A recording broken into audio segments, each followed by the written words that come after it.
On the road just off of the interstate, past the white lines where the fields roll and the rivers break, you'll find a four-way stop sign, a church on the corner, and a dairy bar. Right in the middle of nowhere, it's the middle of every... One and go. From Moody Park, I'm Max Raymond alongside Charlie Jones. We've got a Tuesday night matchup between the Mammoths and the Dirty Birdz. The Mammoths are 3-2, the Dirty Birdz are 1-5 and on a 5-game losing streak. Charlie, what's it going to take for them to snap that today? Yeah, you know, the Dirty Birdz are a powerful hitting team. They're in the top half of the metrics in the ECCBL in hits, runs, everything that really matters, average as a team. The thing is the pitching staff, you know, in that doubleheader where they lost to the Kings, 13-8 and then 19-9 in a mercy rule loss. It really was just the pitching and the errors. In that second game, 8 errors in the field, and that's something you can't have happen. If the Dirty Birdz want to get their second win of the season tonight, what they're going to have to do is limit the errors in the infield and really get a great night from their pitching staff in a 9-inning contest. Now over to the Mammoth. Jordan Raba just recently committed to St. Bonaventure, but he's kind of been struggling to start the season. What's it going to take for him to get his batting average up and starting that today? Yeah, I mean, when you look at Jordan Raba's profile as a hitter, this is not a guy who really normally puts up these statistics, but he is a top player in all of junior college last year. He was a top player in the state of New Jersey, regardless of division. This is a guy with insane speed on the base paths, had 32 stolen bases at Mercer County Community College, as well as a great season at the plate, boasting an almost 500 batting average. So I think that this is just a weird little short spell for Jordan Raba. He should get back to his normal power and strong, consistent hitting at the plate, and it starts here tonight. Really, the biggest thing that we've heard from all of these teams in the ECCBL is wait for your pitches and swing at strikes. If Jordan Raba can do that, we'll see the same guy who had that breakout season at Mercer County Community College this year. And speaking about pitching, finally, the Mammoths, they've got the best pitching in the league, or top and amongst the best in the league right now. Is that really their true key, or are they going to need their offense as well today against the Dirty Birdz? Yeah, I mean, in their last loss, it was really just a fluke, you know, a 10-run, 10-0 loss in Mercy. That was kind of a fluke. In the prior 4 games that they had, only 10 earned runs allowed. So this is a staff that is really focused on going out there and throwing strikes. That's the biggest thing so far in this first week and a half of the season.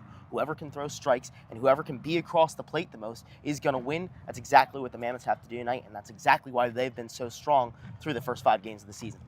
Well, first pitch is about to get underway. We're going to go to a quick break. When we return, it's opening action here at Moody Park.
And welcome back into Moody Park on Max Raymond alongside Charlie Jones. And first pitch just about to get underway between the Mercer Mammoths and the Bayshore Dirty Birdz.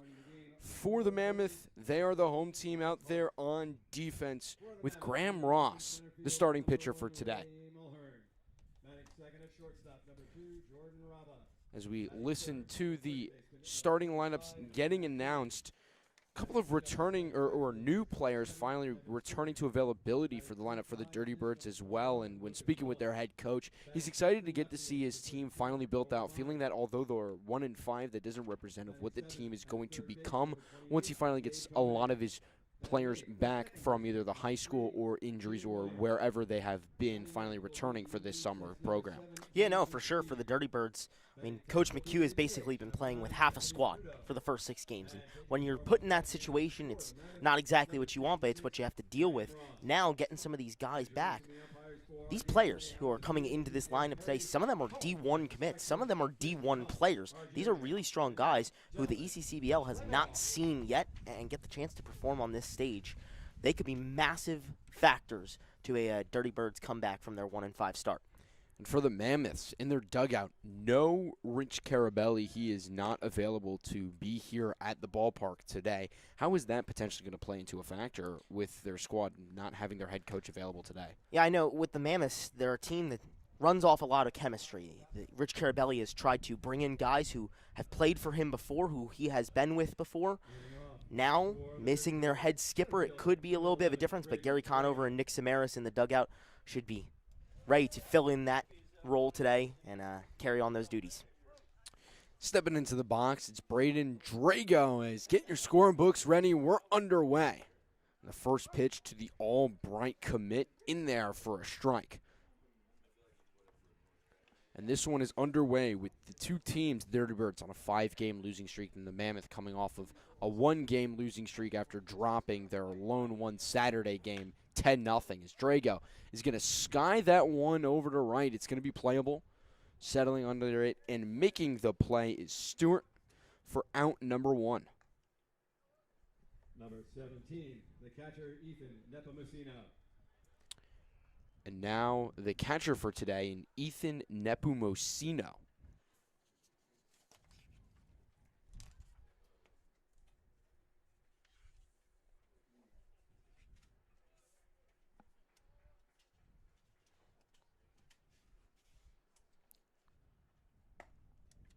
First pitch to Nepomuceno outside. He and Ursinus commit. We've seen a couple of Ursinus commits come through across the league. Yeah, he's the first guy to start in this Dirty Birdz lineup, coming out from his high school season. Just finished off his senior year at Rutgers Prep, and in that time took 318 at-bats, 100 RBI, 32 doubles, and 18 home runs in that 4-year career. 100 RBIs, you said? 100 RBI. Incredible. As he swings and misses. 2-1 the count to the lefty, facing the lefty in Ross.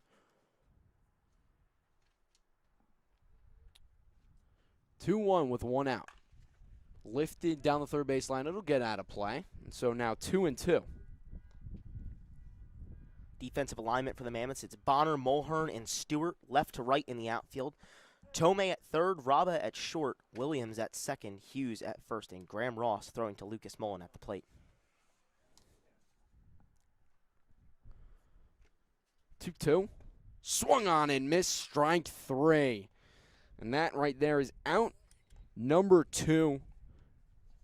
And Ross cruising so far here in the first. Second baseman, Yuhas. Yeah, already off to a great start, and this is a guy who the Mammoths pitching staff really relies on. Despite a tough first appearance, 5 innings pitched, got the loss, but only gave up 2 earned runs in the process. This is a guy that Nick Samaras is very high on. First pitch to the 3-hitter in Vargas is upstairs.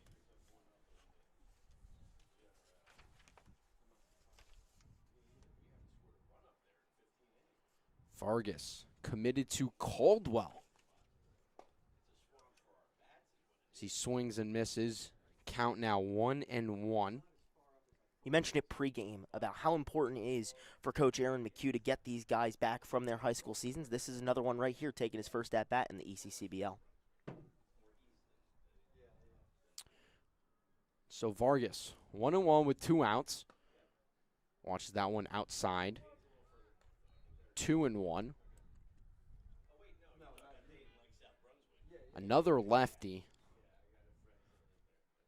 in this Dirty Birds lineup. So Coach McHugh not afraid of the lefty on the mound and attacking him head on with 2 lefties back-to-back towards the top. That one in the dirt. So 3-1 the count.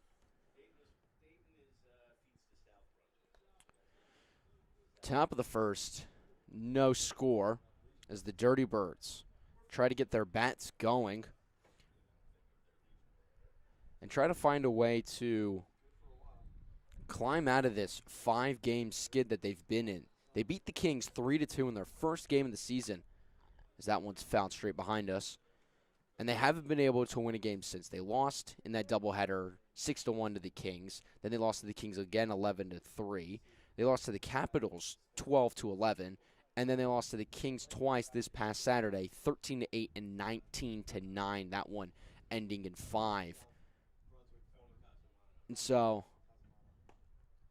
the bats have been there as Vargas works a walk. The bats have been there. It's been the pitching and defense, though, that has really been the big struggle.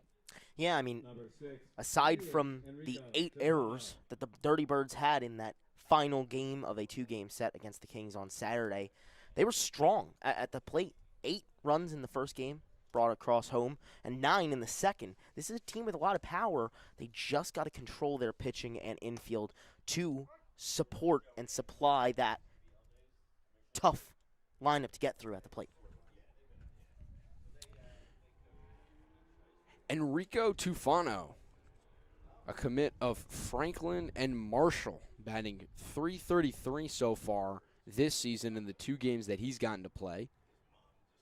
Counts 1-1 to him as he's the number 4 hitter in today's lineup for the Dirty Birds.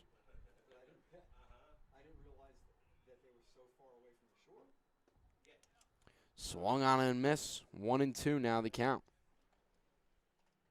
Tufano played 20 games with the Diplomats this year. That .241 average at the plate with 7 hits, 2 doubles, no homers, but 6 RBI as well. 7 walks to 10 strikeouts at the plate. Ross sets. 1-2 with 2 outs. Upstairs as Vargas will yoink second base without a throw. Mullen tried to get that throw off, but was just a little too quick for his own hands in the transfer. Dropped the ball and wasn't able to get that throw off. So 2-2 with 2 outs and a runner on second. Of course, Ross's attention, though, is on strike 3 right here. That runner doesn't really matter if he can get that final strike, but, of course, still eluding him as that's back-to-back balls upstairs.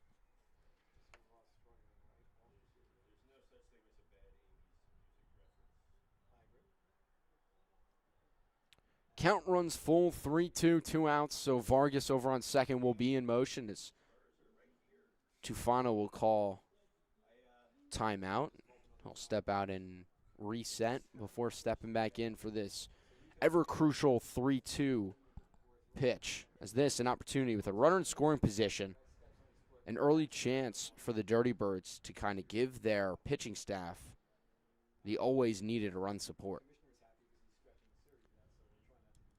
The 3-2. Got him looking, strike 3. And so, in the end of an inning, we head to the bottom, still scoreless here on Jersey Baseball Nation. There'll be 1, 2, 3 So, I mean, up really for the Mammoths just, so they when came to one start. of our playoff games this year, and I played really well in front of them. The coach ended up contacting me, Coach Jackson Root. He contacted me. They were really interested, so they offered me. It was obviously a great offer, and they had a deadline on the offer, so I didn't really know what to expect. Yeah, I didn't really want to commit this early, but then they ended up doubling down and giving me a little bit better of an offer, and it kind of wasn't an offer I couldn't refuse, and I'm blessed, and I'm thankful to be a Bonnie, and let's get after it this year.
Mulhern. Bottom one, still no score, and Ray Mulhern, the center fielder, will step into the box to lead it off for the Mammoth.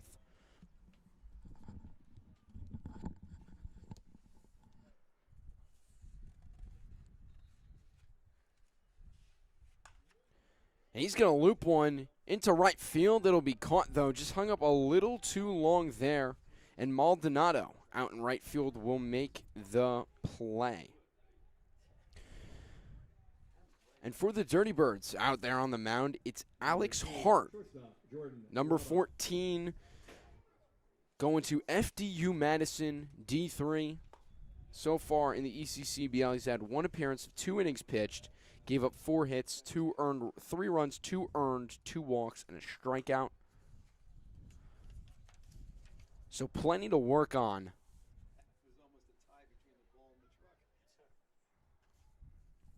For Hart, but of course it's still early in the season, and great job to get a first pitch out.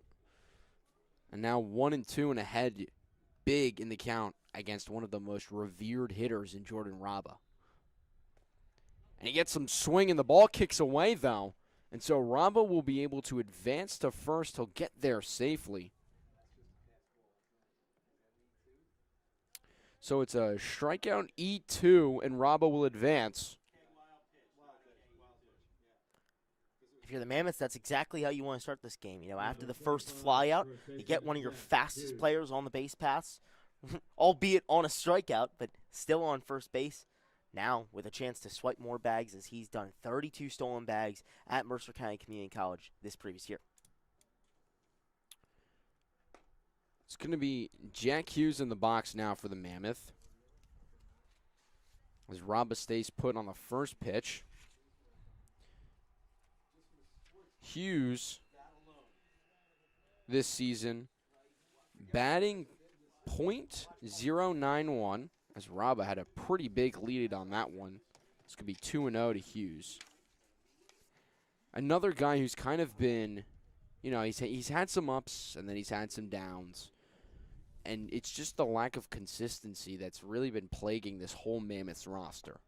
The 3 wins, they looked really good in those. And then you've got the 2 losses against the Matrix, where not exactly the game that you would have liked to see. Putting up a donut. And the only games, obviously, they've been shut out. Obviously, they lost those 2, and they're only 2 losses. But they were shut out in both of those games, 10-0 and 3-0 losses. So, And that 3-0 loss to the Matrix out at Camden Community College could have been a win if they just get some hits. They're last in the ECCBL in hits right now with 30. That's half of first place, South Jersey Kings, with 60. It all starts more at the plate. You got to get strong contact to get these speedy guys on the base paths. 3-1 to Hughes. He's going to foul that one off. 3-2 as the count works itself full.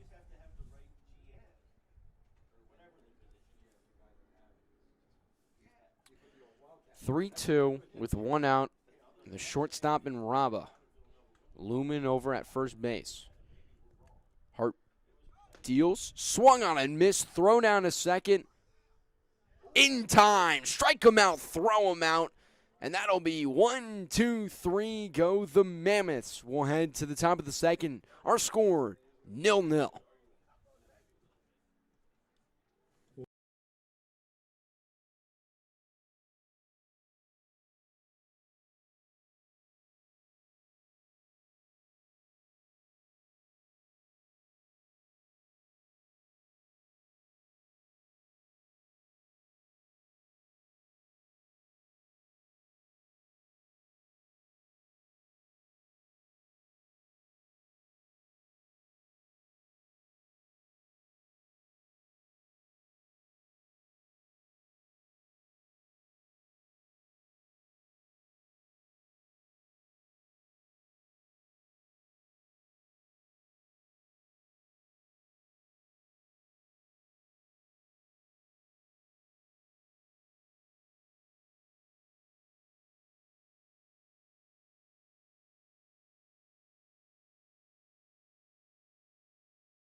Obviously, I'm pretty excited. It's been some time, but beautiful day out here. Really just block up some balls, just get it across the diamond. That's all I got to really do. So simple is better for me, so that's all I'm going to do today. That was Gabe Tomei talking about his first appearance at third base in about 4 or 5 years. A little bit of a change in the infield today. Will Burkall, the normal third baseman for the Mammoths, unable to be here today. So it will be Gabe Tomei, normally taking his place behind the plate today, standing around on third base. A big, big change for one of the best hitters on this Mercer Mammoths lineup. It is, and yet somehow in my experience with baseball, I've found that a lot of catchers turn out to be pretty good third basemen because they don't have it's a little bit more ground that they've got to cover, obviously, but they've still got plenty an arm to throw across the diamond, and they've also got the agility needed to have quick reflexes to react to fast balls coming their way. So I find that it tends to kind of work out, and we'll continue to watch that as this one progresses. As it is Luca Logan stepping into the box here for the Dirty Birds. He fouls off his first pitch in Logan. He's had some pretty good success so far this season, batting .333, and he with a .700 slug, but not on this time. He's going to ground one, right back to Ross, the pitcher, so he'll get a quick first out. But Logan had been batting pretty well and had been one of the, again, good hitters on this Dirty Birds lineup. It's just the defensive side where they've been struggling. And you go from one really strong hitter to another, and Ryder Simpson, this is one of the best guys in the ECCBL, and every single at-bat that he takes could be a dangerous one for the Dirty Birds. First pitch swinging from Simpson as he's got a real aggressive approach, showing that off already today.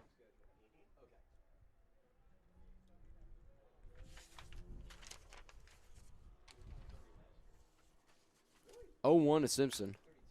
Skies it center field. Mullern settles under it, takes a couple steps in, and he'll make the play for out number 2, and a quick and efficient one at that. Yeah, definitely efficient. Anytime that you can get that guy to pop out is a good at-bat and a really successful one. 6 games played, already with 5 hits, 2 of them long balls, and 7 RBI. He's tied for 4th in the ECCBL so far. That's a very effective out, and you put away one of the best hitters in the league. And now Cologne stepping into the box. And again, another strong bat here in the center of this lineup, with Cologne batting .600 on the season already in a 1.2 slug, as he's going to lace one out to left field. It's going to carry. It's going to drop in and one-hop the wall.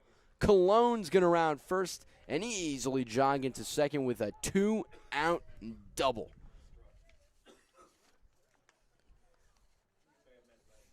You know what they say, the first pitch is always the best pitch to swing at, and he showed why right there. That was maybe not exactly the location that Graham Ross was hoping for, and Diego Colon took advantage of it. That was a hard hit ball right to the fence, and he easily makes his way to second base to celebrate with his team. First hit of the day for the Dirty Birds on the board.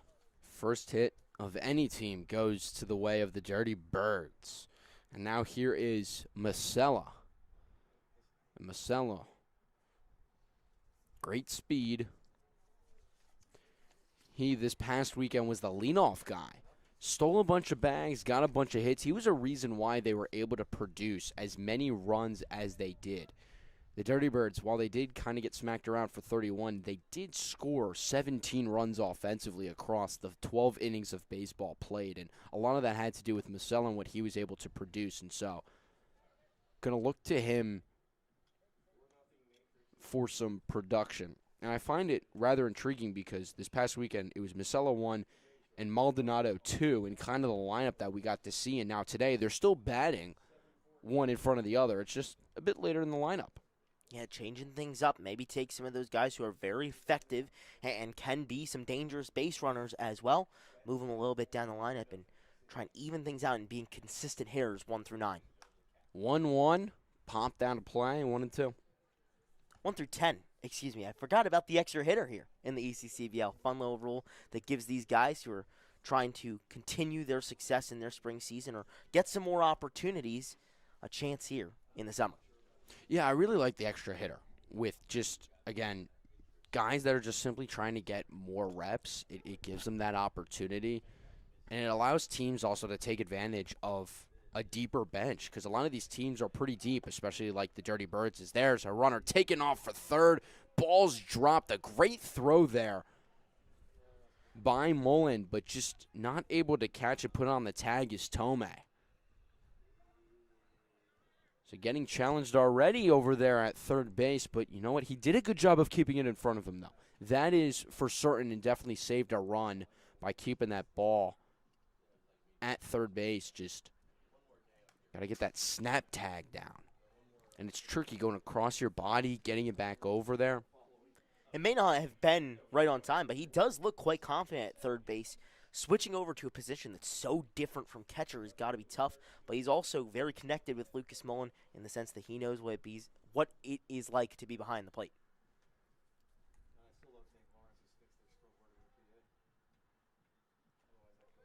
2-2 with 2 outs.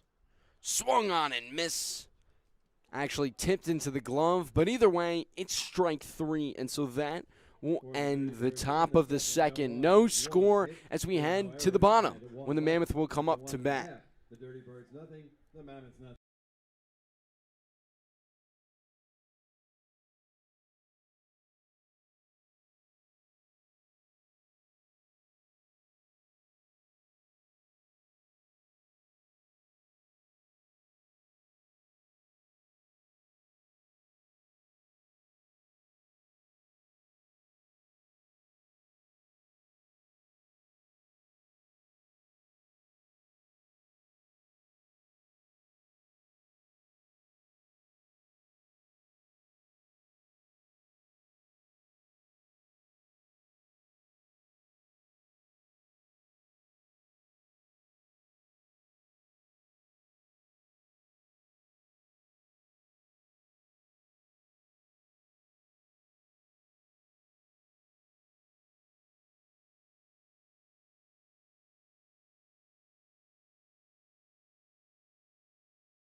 It's Stewart, Mullen, and Bonner, the first 3 to come to the plate here in the bottom of the second for the Mammoth.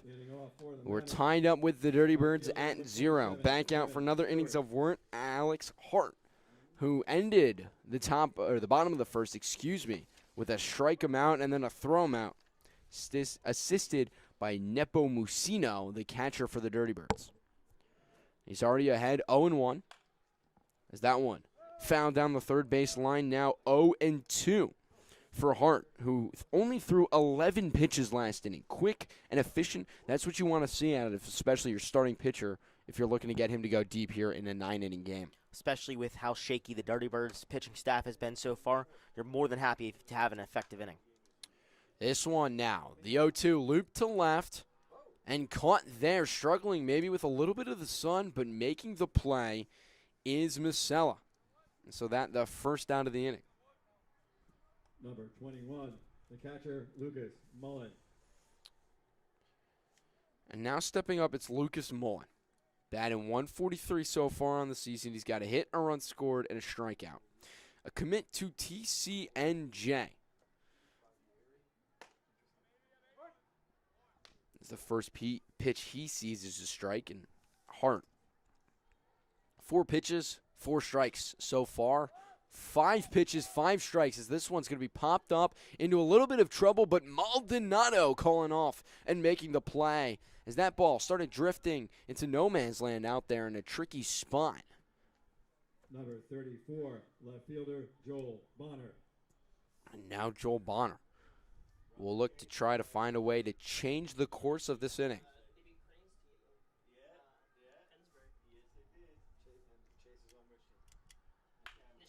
And Bonner will line it into center field for a base hit.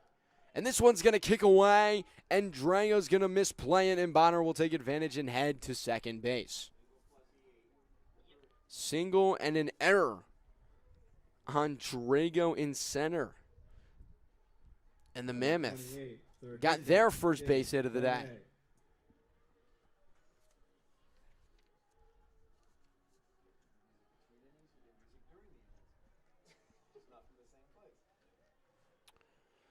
Stepping up now, it is Gabe Tomei. We talked about him making the adjustment, moving from catcher to third base.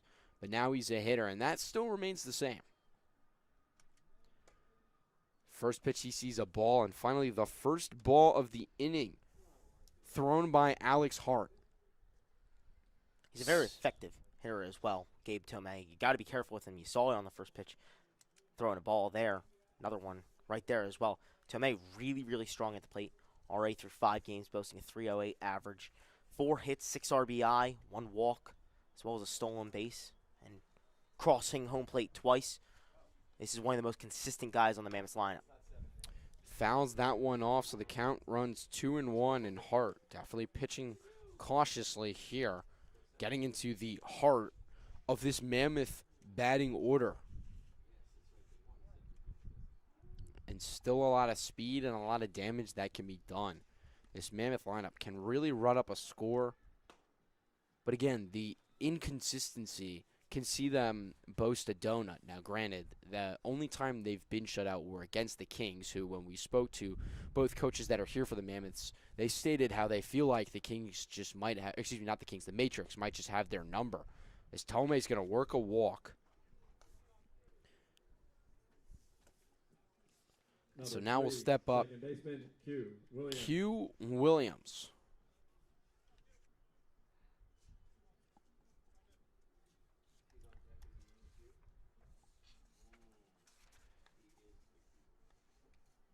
Q Williams batting .400 so far this season with 4 hits, 4 RBIs, 3 runs scored, 3 walks, 4 stolen bags. He's got a lot of speed and is a guy that Hart is definitely going to want to make sure he doesn't allow to reach base safely.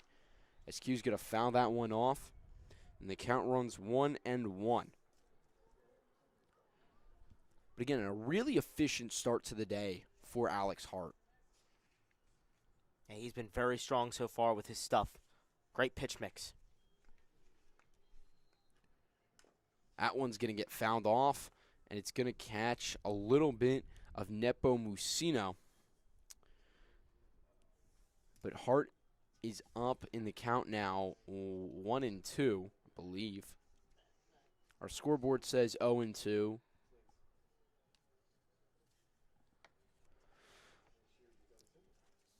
But Williams has really just been a solid spot in this lineup, and we saw him kind of play.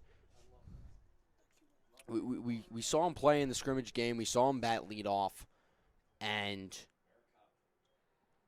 he took advantage of his speed, and we got to see that, and we heard from the coaches. And so then throughout this season, seeing him batting towards kind of the bottom of the lineup was a bit of a surprise. Well, not anymore to me at the very least, seeing that he's been able to produce so much being placed towards the bottom of the lineup, especially those 4 RBIs. This is another RBI opportunity for him. With the hitting struggles, you got to shake something up and move one of your better hitters down the bottom of the lineup, mix things up.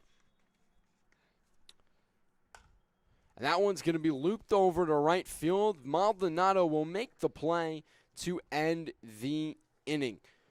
And so the Mammoth are able to get a couple of more ducks on the pond, but not able to do too much with it. At the end of 2-0 here on Jersey Baseball Nation.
Off for the Dirty Birds, right fielder. Leading off for the Dirty Birds, it's going to be the right fielder, Maldonado. Then Estevez, and back to the top of the lineup with Drago here in the top of the third. No score between the Mammoth and the Dirty Birds on Max Raymond alongside Charlie Jones. We're happy you could join us here at a nice Moody Park as Maldonado is going to put that one into right center field, and it's gone.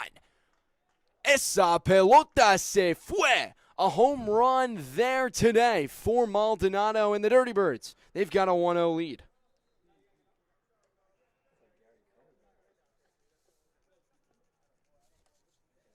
Lucas Mullen chirping him as he crosses home plate. Former teammates at Mercer County. I mean, Shaniel Maldonado, big frame at the plate, and he used all of that power, all of that torque to send that thing over the fence and give Bayshore a 1-0 lead. Who would have thought that this game would have started in this way? First pitch is the best pitch, might be the way to go, and it seems to be the way that these teams are playing. Both lineups swinging aggressive early in the count.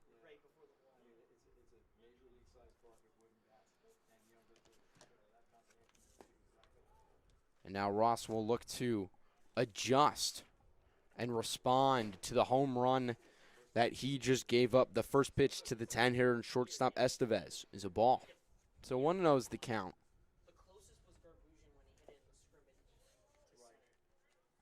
Next pitch, also low, 2-0. Interesting note on that Chanel Maldonado home run. It's the first long ball of the year so far from Moody Park. I mean, this is a very, very deep park. And he sent that one just about to the 370 point out in right field. Big, long fly for Chanel Maldonado to get Bayshore on the board. Put it right over the 370 sign in right. This is in right center, excuse me. This park is deep. 330 to the corners. So for those of you who like to complain about the short porch at Yankee Stadium, you don't have to do that here. 330 are the corners, 400 to center. So slightly shorter than Citi Field and Yankee Stadium, but not by much. This is a big ballpark, and it plays big, especially with how the wind is blowing straight in today. These are college guys playing in professional-sized ballpark, Max. It's a tough place to hit homers at, but Chanel Maldonado, not a tough task for him there. Ross battling back into this count and now getting a fly ball out to Muller and out. Number 1 finally in this inning.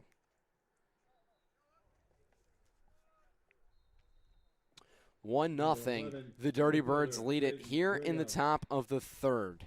And stepping up, the leadoff hitter in Drago. He flew out to right field in his first at-bat in the first inning, and that was only the second pitch. He, a guy that was swinging early in the count.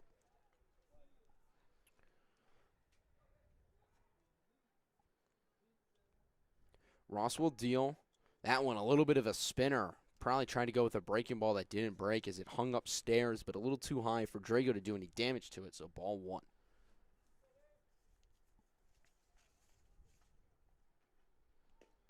Next one in the dirt. We'll skip away, but no one on, so it'll do no harm except for being ball number 2. There typically is a pretty long leash for Graham Ross, the Mammoths pitcher. In his last appearance, 5 innings pitched, 86 pitches were thrown by him in that appearance. Today already through 38 in the third inning. Popped up. It's going to leave the infield, but not by a lot. Who's going to call for it and make the play? Nobody. And nobody's covering second. And so Drago will take advantage and find his way over to second base. It's a double. And a big one at that for Drago as the Dirty Birds look to extend their lead even further here in the top of the third. Just a tough situation for the Mammoths there. The sun kind of shining in Ray Mulhern's eyes. He couldn't quite track it down, was running in from deep center. And then Rabba and Williams chasing after it, trying to make a basket catch. It falls perfectly for Drago to get aboard, and another run in scoring position for the Dirty Birds. First pitch to Nepomuceno, the catcher, in there for strike number 1.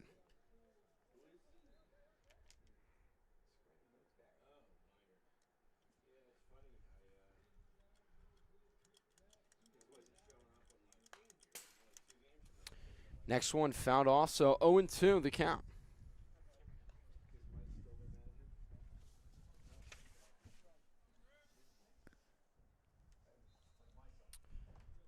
0-2 with 1 out and a runner. Looming large over at second. Ramba trying to keep Draco a little modest and keep him close. As that one, a little two-seamer just off the plate outside. And they count now 2s. Excuse me, 1-2. So 1-2, 1 out. And 1 run already in off the bat of Maldonado. And Ross will deal, hung it upstairs, but grounded over to first. Fielded and taking it himself is Hughes for out number 2 in the inning. Drago will advance to third. But with 2 outs, the focus for Ross is on the batter in Vargas, who worked a walk and stole a bag back in the first inning.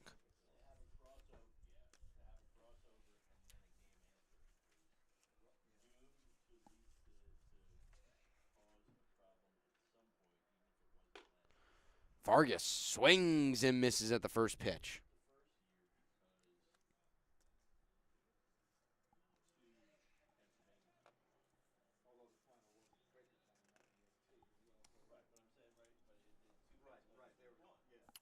Ross will deal. Grounded over to Q Williams at second. He'll throw it to Hughes at first, and that out number 3. But the Dirty Bird strike first, and what a strike it was. The long ball from Maldonado. Right over the 370 sign, and right center gives the Dirty Birds the 1-0 lead here on Jersey Baseball Nation.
Bottom 3 of the Mammoths are coming up to bat for the 3rd time in this game. And now, for the first time today, trailing. It's only 1 run, but it's still not a position that you want to be in. But, of course, plenty of baseball left to play. And leading off, it's Zenichi Steve. LaSalle is where he resides. Batted .350 so far this season, with an OPS sitting real high, sitting at 820 OPS. So he can get on base and he can slug as well. 1-1, though, is the count here to Steve. You mentioned that 1-0 lead may not seem like much right now. Well, in the last 24 innings of baseball for the Mammoths. As Steve is going to lift one out to left field and off the wall. He'll coast into second base with a double. We almost got to see our second home run of the day. But Steve, a leadoff 2-bagger. And the Mammoth, they got something cooking, and they've got it cooking quick. You're spot on with that, Max. I mean, anytime that you can get the leadoff man in scoring position and another one of these guys who's very fast, that's exactly what you want to do. He was maybe 3 or 4 feet from clearing the fence there. And coming into this inning, Hart, and the reason why he's been able to kind of coast through this Mammoth lineup through the first 2 innings was throwing a strike at a 70% click. 70% of the pitches that he had thrown today were a strike. Getting ahead of almost every single batter, as he's now ahead 0-2 of Crudeau in the 10-hitter for the Mammoth. That's kind of been the key to his success so far, and has been something that every single coach has been harping on that they want to see their pitchers do is throw strikes, and he's doing it at a high click today. So the next pitch he throws is going to be popped up, foul territory, first base side, and it will reach the parking lot over to our right. And so we'll see another 0-2 with no outs and Zanichi Steve over at second base. Back to that point about Alex Hart, you're completely right. All the coaches have been preaching, try and fire things into the zone.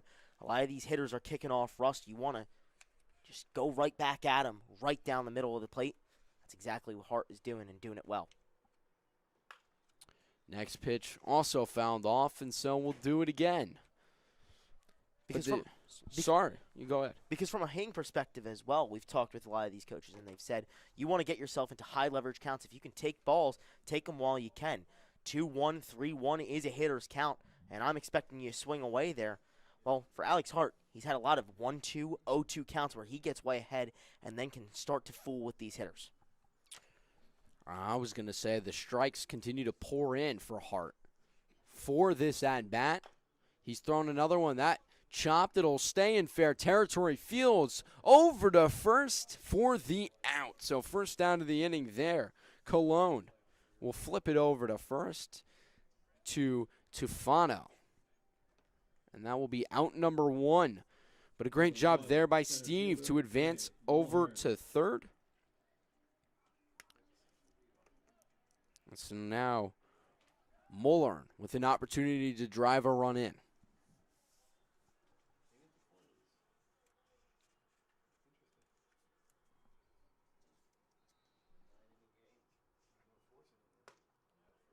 First pitch, strike. Consistent with what he's been doing so far today is Mullern. It's only the second pitch he's seen of the day in his second at-bat.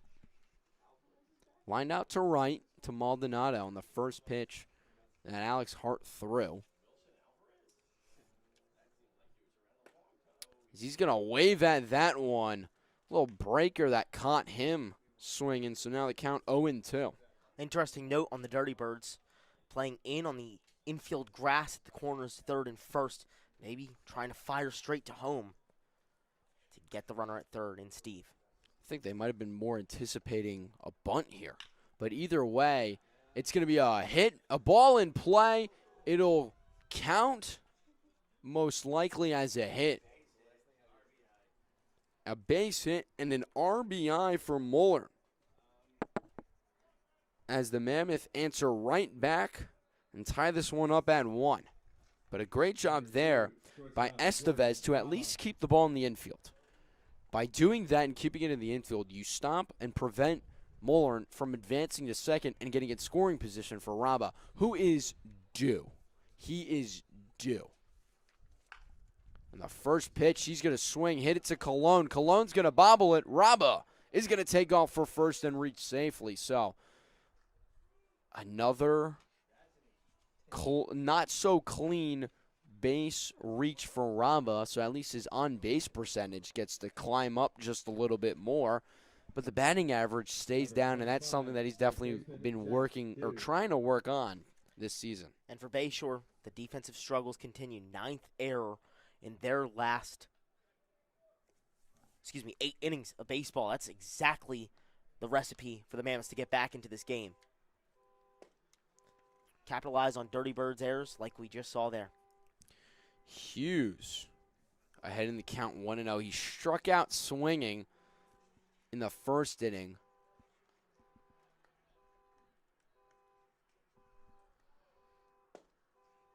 Another one in the dirt, 2-0. He struck out on that strike him out, throw him out that ended the first.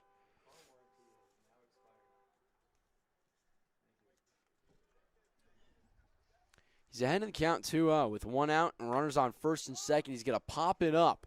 It's going to leave the infield. Calling for it and making the play is Drago out in center field. And so that is now out number 2. And a much-needed out. As now we will take a base hit for the Mammoth to take the lead. As Kevin Stewart steps into the box. And Stewart Mercer Community College, and prior to that was over at Rowan in 2024. Batting .358 in his spring season. Does not have a hit yet this season, nor a walk. He does have a strikeout, so hasn't gotten much action, only played in one game. This now his second game, and still looking for his first hit of the year, and that could be it. A little flare out to left field, little dunk in for a base hit. Right on cue, as Muller will jog home. He'll head over to second base, and right there you've got it. First base knock of the season for Kevin Stewart. That is massive for the Mammoths. This is a guy who came in on short notice, stepped in for Mikey Ammerhein, who's out for the season due to injury, and already producing. Was very strong in his spring season with Mercer County Community College, as you mentioned, a team that almost made the NJCAA World Series. Already producing here in the ECCBL and getting the Mammoths the lead. So now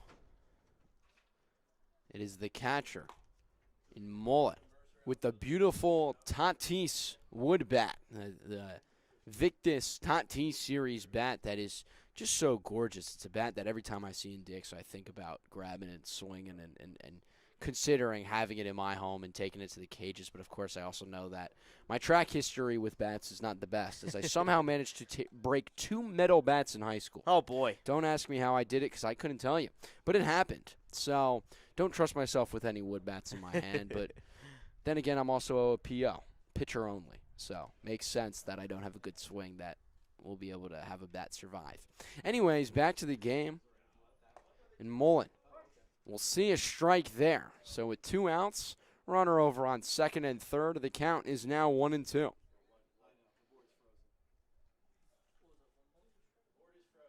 One ball, 2 strikes, 2 outs. Mullen swung on and missed, strike 3 to end the inning. But not before the Mammoth are able to take the lead right back. Their first lead of the day. They lead it 2-1. And we'll head to the top of the 4th here on Jersey Baseball Nation.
Top 4 and the Dirty Birds somehow find themselves trailing 2-1 last time they came up, Maldonado led off with a long ball.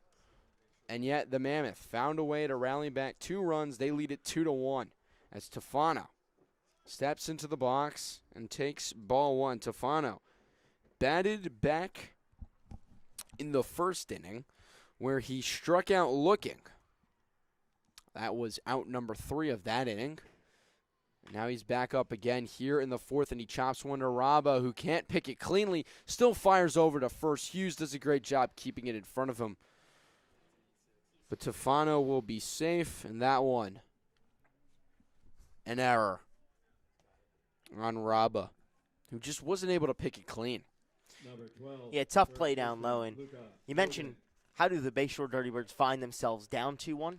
It's errors for them. And now an error on the Mammoth side is, well, 4 errors between the 2 teams. Bayshore leading that front 3-1 when it comes to errors. And those defensive miscues, they're going to kill a team. Don't want to be leading in that score battle. That is, more like golf. Don't want to be leading. You want it less. Less is good. More is bad.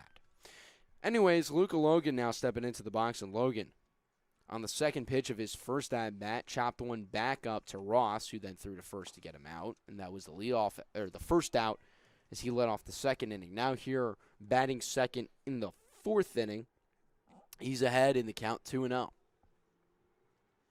And again, Logan, another crucial bat in this past weekend that was able to produce some offense. And so foul that one right above us, but of course we are covered, so we don't know where that exactly landed.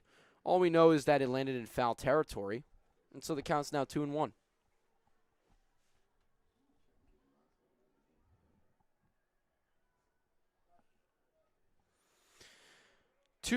No outs. Top 4 on the Mammoth lead at 2-1. Logan's going to pop this one up. Third base side. Is he going to get out of play? It will. And so now the count goes to 2-2.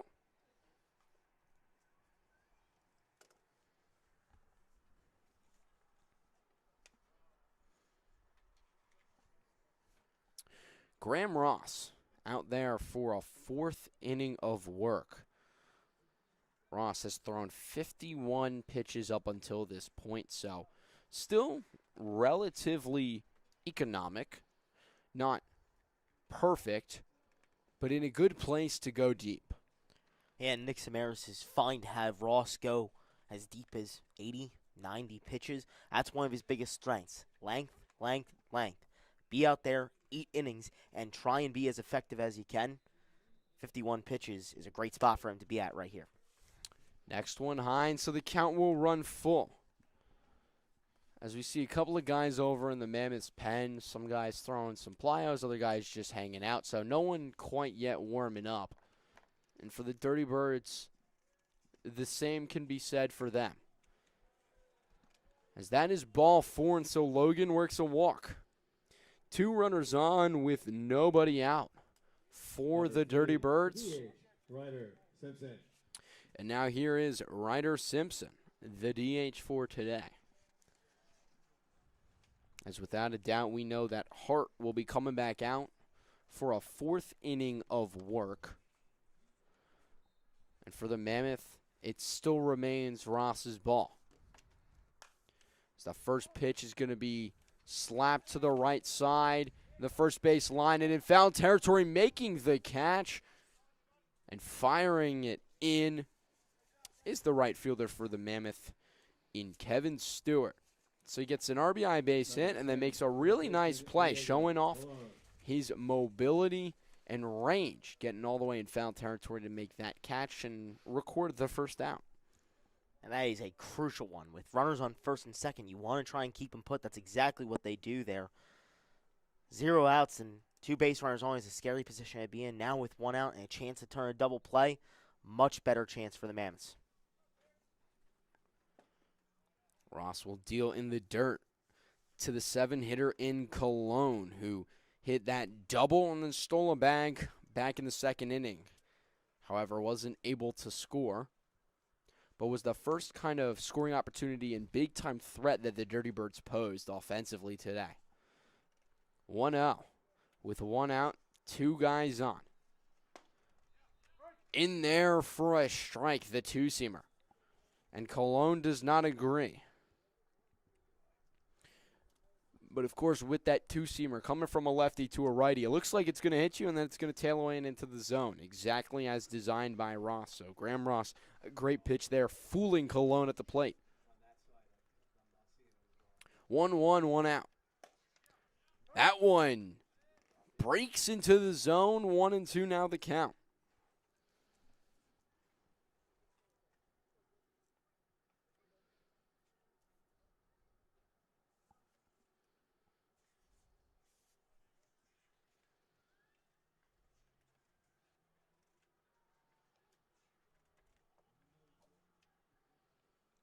Ross checks over at second and now fires. That one low. So the count runs full 3-2. Excuse me, 2-2.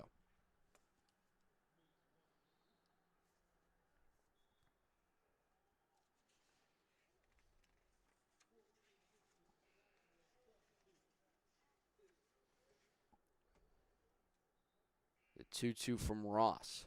He'll deal. Flared out to right field. It's got a chance to dunk in, and it will.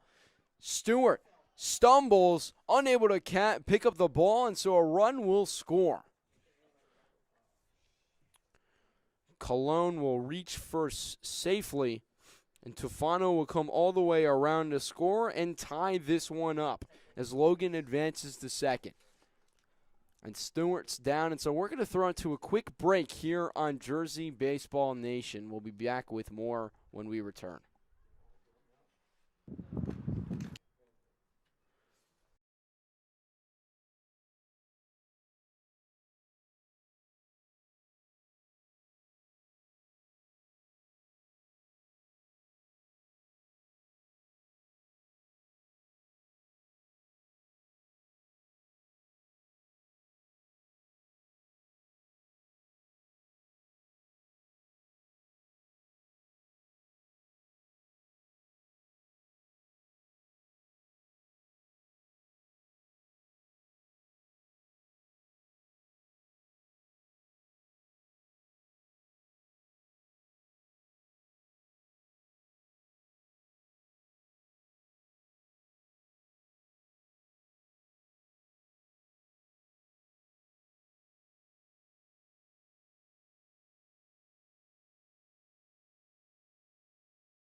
Welcome back to Moody Park, where the score is now tied at 2. Kevin Stewart, who had went down on the last play, was helped off, and we will get back to you when we know more. But for now, baseball will resume with Zanichi Steve out in right, and if those of you who have scorebooks, it will be Garbugian as the extra hitter moving into the 4th spot, and Steve will be moving out to right field and donning the number 9 in his position. But more pressing matters prevail for the Mammoth, who have 1 out and runners on first and second, with Masella stepping up to the plate. And he struck out swinging his last time up.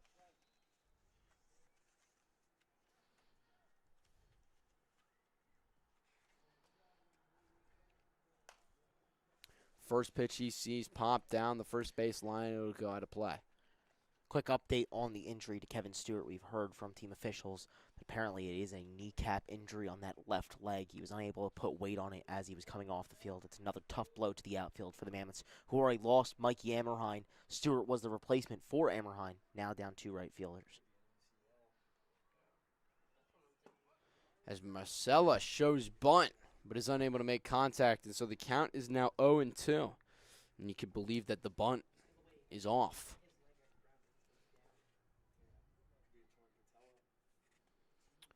0-2 with 1 out, and the score knotted up at 2. As the Dirty Birds have now scored runs in back-to-back innings. They had a 4-run scoring streak on Game 2 of Saturday. However, the big inning was what got away and was why they ended up losing that one. 2 big innings of 8 runs for the Kings. So, the Dirty Birds, we know that they can score in short but long spurts. Let's see how much damage they can truly do here. So Marcelo waves at that one and strikes out. So Marcelo is down, and now stepping up, it's the long ball threat, Maldonado. Number 16, right fielder, Chenille Maldonado. Chenille Maldonado. His first at bat. If you missed it, hit it to basically where the light fixture is out in right center field, right past that 370-foot mark. An absolute bomb, and he looks to do some more damage. First pitch swinging again, but this time he's fouling it off. And so finally he'll get to see a second pitch in an at-bat. Another guy who is swinging early. And for fair reason, too. I mean, this is a wood bat league in a very far park with D1 college dimensions, and he crushed that ball. Every reason to swing away, and I'm sure Aaron McHugh is a fan of that philosophy as well. Maldonado is a big dude. As Logan stumbles, but is able to get back over to second base. A heads-up play there by Mullen to acknowledge and recognize the stumble and fall, and by Q Williams to call out and get the attention of his catcher to say, hey, he's fallen. I'm here down at second if you want to throw over. And a great job by Rabba keeping the ball in the infield. So, heads-up plays by everyone, but Logan's able to get back. And now Maldonado will sky this one out to center field. It'll stay in the ballpark, and it will be out number 3. But the Dirty Birds, they are able to tie this one back up at 2. We head to the bottom of the 4th, 2-2 here at Moody Park. The Dirty Birds 2, the Mammoths 2.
You know, like Arizona was fun, met a lot of new people.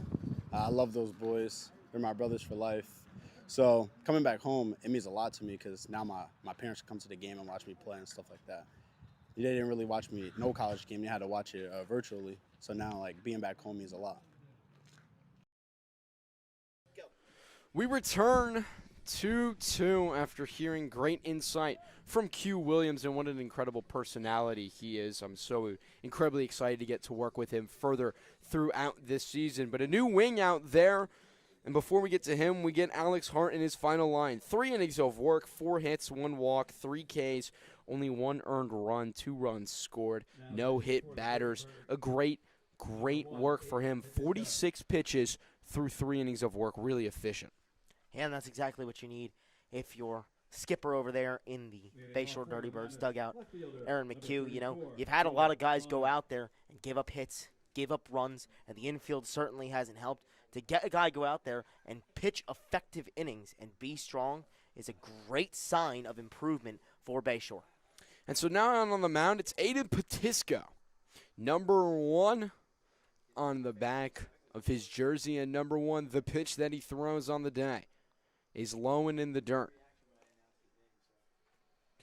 Stepping into the box, it's Joel Bonner.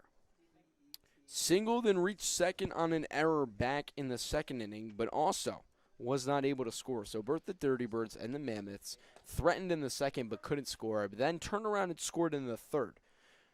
The Dirty Birds have now scored since in the top of the 4th, and the Mammoths look to respond and reclaim their lead that they just recently gave up. 1-1 is the count to Bonner. Joel Bonner, the left fielder, watches that one low, 2-1. Well, the man pitching to Bonner, Aiden Patisco, played at Bayonne High School, just wrapped up his senior year, 1 win on the season, through 10 innings of work, 5 earned runs, 8 walks, 10 Ks for a 3.5 ERA. 3-1 is now the count.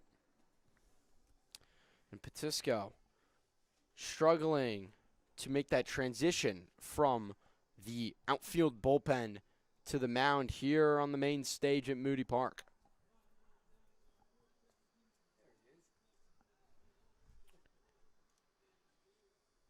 The 3-1 from the new wing. Fouled almost right back at my face, and so 3-2 is now the count. I was about to jump out of my seat here, and the beautiful press box that we've got is that one looked like it was tailing right for my head. Thankfully, I've got a window, I've got a fence, and it also wasn't even hit at me. If we didn't have all the protection, we'd have to bring gloves. I found some extra gloves in a closet over there. I might want to test one of those out should we, need a little coverage. As Bonner battles there, another foul ball, so the count remains full, and he'll see another one. Don't test me, Max. I'll get the whole kit going. I'll go full uniform, batting helmet, glove, riot shield. I'm ready for it all. Riot shield. You just got one of those at the ready? I keep it in my trunk for special occasions. What, like a shipment? 3-2, no outs to the leadoff hitter here in the bottom of the 4th, and Joel Bonner. Patisco deals upstairs, and so Bonner works a leadoff walk. Good old Shipman. I miss the days. How I miss the days of dealing with the riot shield users over on Shipman. I got a buddy who definitely doesn't miss it. So Gabe Tomei now steps into the box. Tomei worked a walk back in the 2nd inning, and is definitely going to be using his patient skills and his keen eye here with the leadoff guy in Bonner, who stumbled. He wanted to steal that bag, but stumbled out of the box. But Tomei sees ball 1 go by and leads in the count 1-0.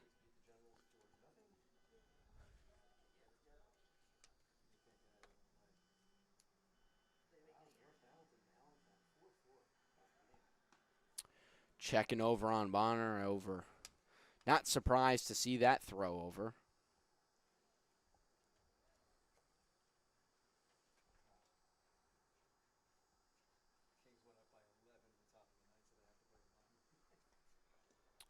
That ball, though, will get away, and so Bonner will finally get to advance over to second base. They count He's now 2-0. Sometimes that's speed, too much for his own good. You know, he trips on his way the first time, but this time in there safely. A little bit easier than if he was trying to swipe a bag.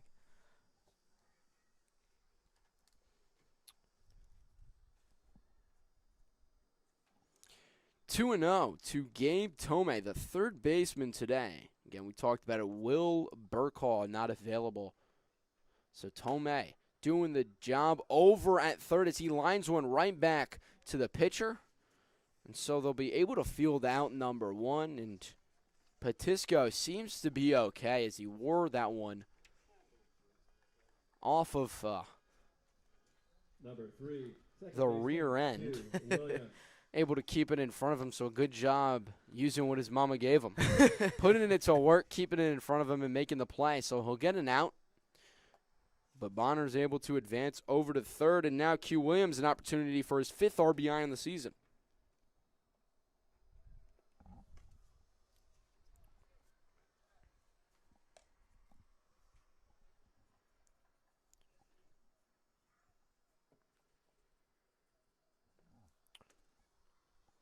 One and 0 is the count to Williams. And the 8-hitter in this lineup is he's going to ground one over to short. Fielded, fired over to first in time. And so Estevez is able to make the play, but Bonner's able to score, and the Mammoth take the lead right back 3-2.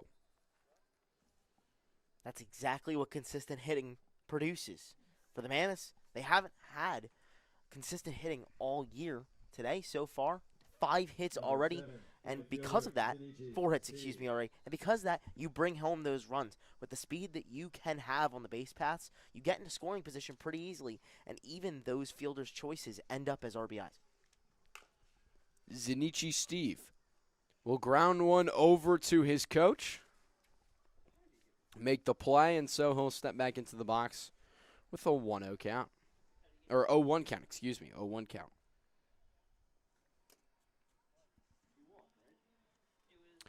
Zinichi Steve doubled in his first at-bat and then scored the first run of the day.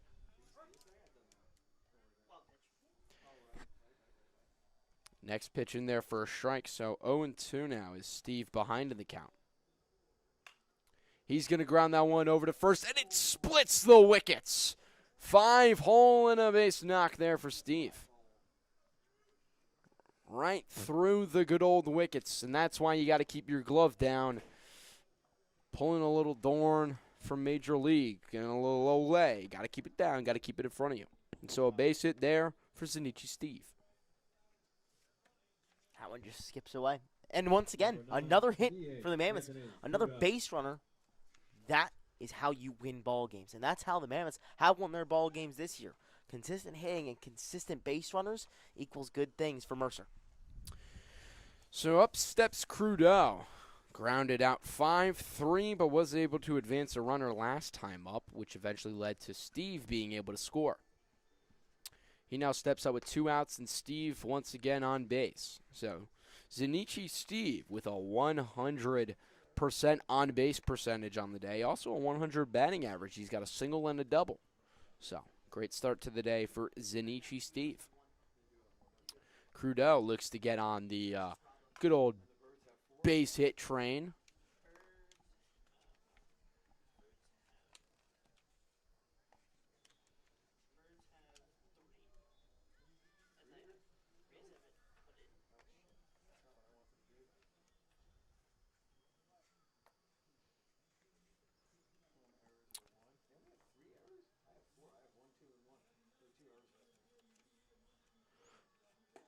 Next pitch, outside to Crudeau. 2-1 the count. To the 10th and final batter in this Mercer Mammoths lineup. As Zinichi Steve will take off for second, he'll draw a balk. So, unfortunately, he doesn't get the stolen base that he kind of just, plucked out of thin air. Caught Patisco napping. But either way, he's safe over on second base and into scoring position. for Crudeau.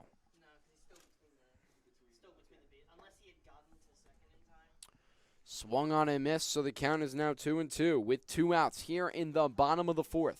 The Mammoth have taken back the lead 3-2, and now an opportunity to extend their lead with Crudeau at the plate. The 2-2 fouled off. Ooh, almost a great opportunity for a little trick play by the first base coach, Nick Pisamaris, but just missed a little kick up to himself. Still showing off some athleticism over there at the first base coach. Yeah, you know, he was a pitcher himself. He's always ready for a ball coming his way. You got to be ready, especially over there as a first base coach. A couple of foul balls hit his way. 2-2 is that one. Smacked to left field and misread by the left fielder. It'll roll all the way to the wall. Rounding third and coming in to score is Zanichi Steve. Coasting into second is Crudeau. Macello took a couple steps in and then realized, wait a minute, that ball's over my head. And by that point, it was a little late. Steve will score and the Mammoth lead at 4-2. We talk so much about how the Mammoths normally get the good jumps on the base paths. This time for the Dirty Birds, it's a bad jump. Out there in left field, C.J. Macella just misread that up in the air, took a few steps in, and then ran his way back as he could only watch it fly over his head, and that's exactly why the balk is crucial. Zanichi Steve able to score from second. Probably would have scored from first as well, but for a certainty, able to bring that 4th run of the day across for the Mercer Mammoths. 2 in the 3rd, 2 in the 4th. They're starting to piece things together and find their groove at the plate. So Crudeau becomes the 4th different Mammoth to record a base hit today. And now the lineup flips over to Muller. And the leadoff hitter, one of those 4 different, uniquely different base hitters for the Mammoth, as he's going to foul that one off, and the count 1-1. Muller on the day is 1 for 2. He lined out to right and then singled and came around to score in his second at-bat. Now here in the 4th, up to the plate for a 3rd time and looking to do some more damage. He's got Crudeau over at second. 2 outs. And an opportunity to extend this lead even further as that pitch inside 2-1. Another key theme so far in the very short portion of this ECCBL season has been situational hitting. What can teams do with 1 out, 2 outs? How can they bring home runs? Well, the Mammoths are showing that they're starting to improve situationally hitting. That one's going to get fouled out of play, and so we'll see another 2-2 now. You never know when that extra run is going to make the difference, and that's why it's so crucial to get those hits with 2 outs. That's why it's so crucial for Anthony Crudeau to get that double over C.J. Macella's head and bring home that extra run. It could really matter against a potent hitting lineup for the Dirty Birds.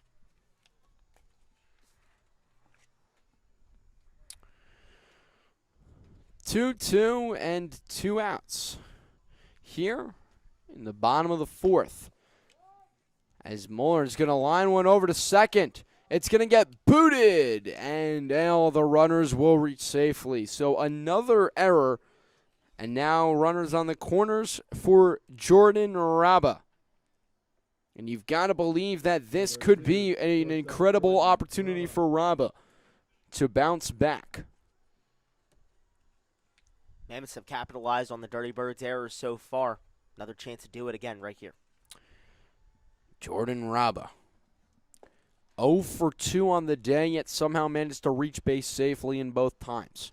He struck out but reached on the wild pitch, and then he reached in his last at-bat on an E5. He's behind the count 0-1.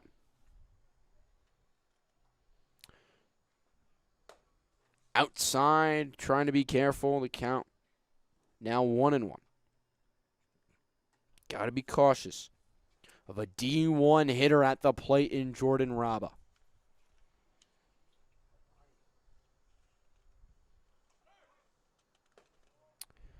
Trying to backpick Crudeau as Mulhern snags second base. You'll usually see a catcher pump fake, but won't throw down unless the runner's got a big lead, which Trudeau didn't really have.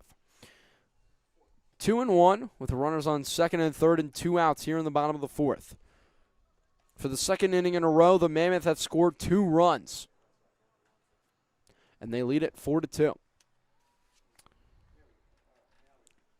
Count is now 3-1 to the 2-hitter in number 2, Jordan Raba. And he'll watch that for ball 4, and so the bases are now loaded for Jack Hughes, who's 0 for 2 on the day. A strikeout and then a pop out to right field as a mound visit here by Aaron McHugh. Yeah, not the best day so far for A.M. Patisco, so you got to try and calm him down with a little bit of a mound meeting and conference to figure out, you got the bases loaded. You got 2 outs. How do we get that third? How do we find our way out of this jam and out of the inning before the damage gets insurmountable? So we return from the mound visit, and it's Jack Hughes. Number 25, first baseman, Jack Hughes.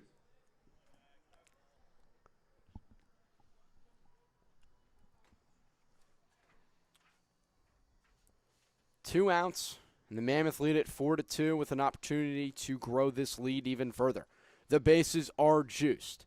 There is a duck on every bit of the pond as now the ball gets away, and Trudeau will score. Each runner advances an extra 90 feet. My last statement is now incorrect as first base becomes open, and a run will score. And so the Mammoth, they lead it now 5-2. Here still in the bottom of the fourth. Another Bayshore miscue proves costly. Now 5-2 and starting to let it get away from you. You got to limit the errors. 1-0 to Hughes. Swung on and missed 1-1.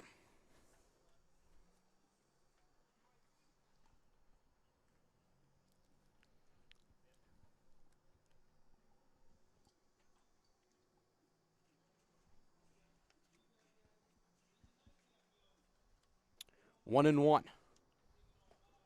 Low, and it kicks away a little bit, and here comes Mulhern, and he will now score. So another ball kicks away, and another run scores as Raba advances another free 90 feet. The count is now 2-1 to Hughes. That is now the 4th run of the inning, and the Mammoth lead it 6-2. Back-to-back runs on pass balls as well. Just unfortunate situations that Bayshore are putting themselves in. Two and one. Upstairs, 3-1. And if you're Hughes, you've got to think that this next pitch better be perfect, otherwise you're not swinging. You've got to think that this next pitch is either going into the woods out there in outfield or into the catcher's glove because it's not your pitch. You'd think. 3-1. Buzzes the tower a little bit. Ball 4, and so Hughes will take a little jog over to first base. And we've got runners on the corners for the freshly added Nick Garbugian.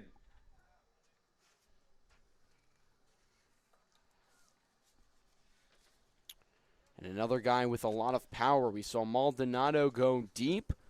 Garbugian in our scrimmage preseason game hit one all the way out to the center field fence. And it looked like on that swing he was trying to hit one out. Yeah, try and replicate what we saw about 2 weeks ago. Really loaded up that swing and uncorked it.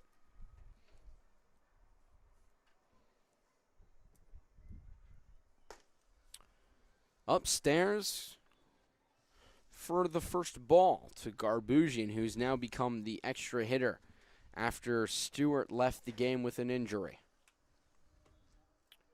Some guys standing around in the Mammoths bullpen, but no one throwing yet. So Ross will go back out there for another inning of work. And with this lead, you've got to think that we're not quite exactly surprised. You got a 4-run lead. Ross has been dealing quite well. Only the 2 runs allowed, one off a home run, the other couple of lucky bounces. So you can't say, if you're the looking at the Mammoths that you're quite surprised to see Ross go out there. It's 2-1, and Hughes will look to steal a bag, but that one will be fouled off.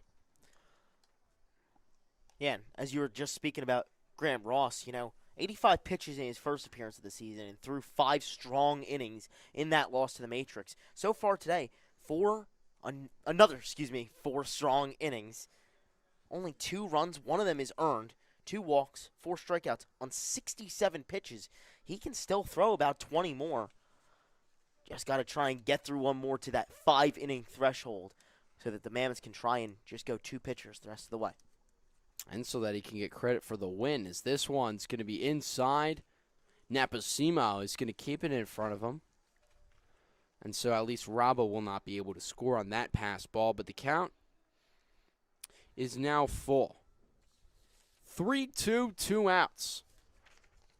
Here in the bottom of the 4th, and the Mammoth lead it 6-2 after a 4 spot in the 4th. It is Nick Garbugian, who's got the power to deal some damage, and he's going to smack that one. It's going to go foul down the first baseline out of play. So we'll have to do it again. This is another one of those Mammoths hitters who's still trying to find his stride in this 2026 ECCBL season. Only a 143 average through 4 games played, about 12 at-bats as well. Only 1 hit, 2 walks, though, as well.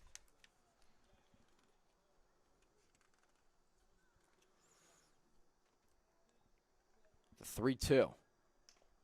Tipped. And so we'll do it again.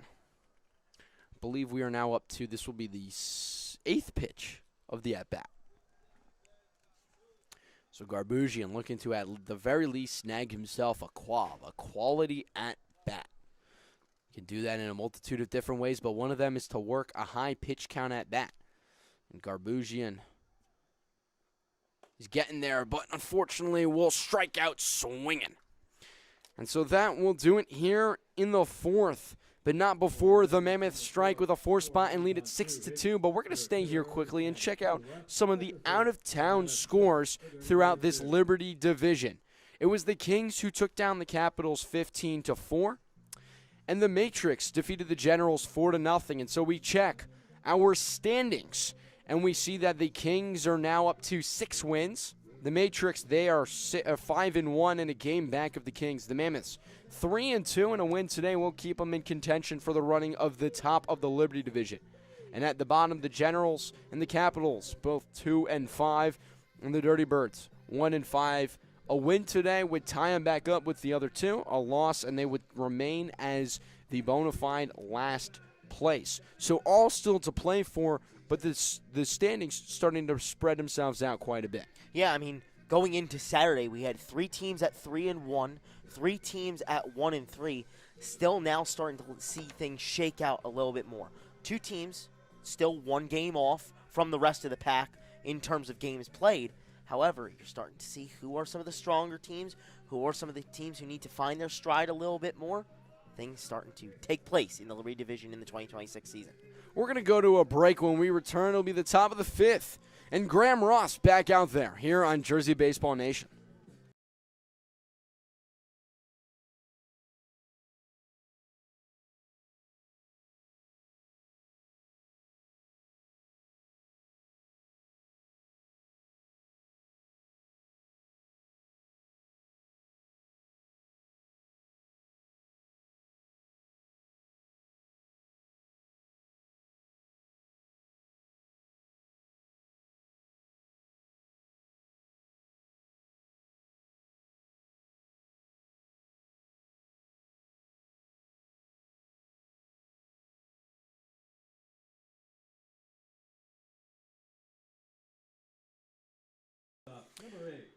Leading off, number 8, the 10-hitter, Estevez, here in the top of the 5th.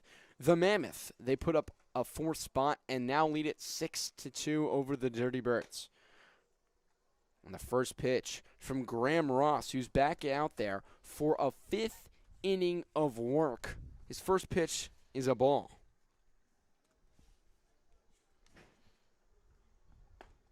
Swung on and missed in the count.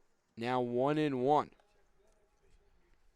And what a day it's really been so far for Ross. You know, he gave up the home run in the second, gave up another run in the fourth, but otherwise, he's gone 4 innings, allowed only 4 hits. As that one is going to be bobbled over at third. It'll be an E5, and so not another hit. As Estevez will reach safely as the leadoff hitter. Number 11. But again, Ross, Drago. 4 innings so far, 4 strikeouts, only 1 earned run, that being the home run. And he's up to 69 now, 70 pitches. He's in command. He is in control, and you talked about 86 pitches his last time out through 5 or so innings, and so not surprised to see him again out there still. And no arm really getting loose in the outfield. Yeah, I mean, only 1 runner on. Still a chance to work your way out of this inning. I'm sure that they're going to try and leave this 5th inning of work up to Graham Ross' devices. 1-1 is the count to the leadoff hitter as the lineup flips over in Drago. Brandon Drago. And I'm curious if he's got any sort of relation to the Drago family that seems to only produce lacrosse players. I'm just curious if there's any connection to the Dragos, who, the youngest of which, Anthony, is a Duke commit and one of the best products of the class of 2025 in the nation for lacrosse. Curious to see if Brandon Drago is related to any of those Dragos who just so happen to be lacrosse players. 3-1 the count.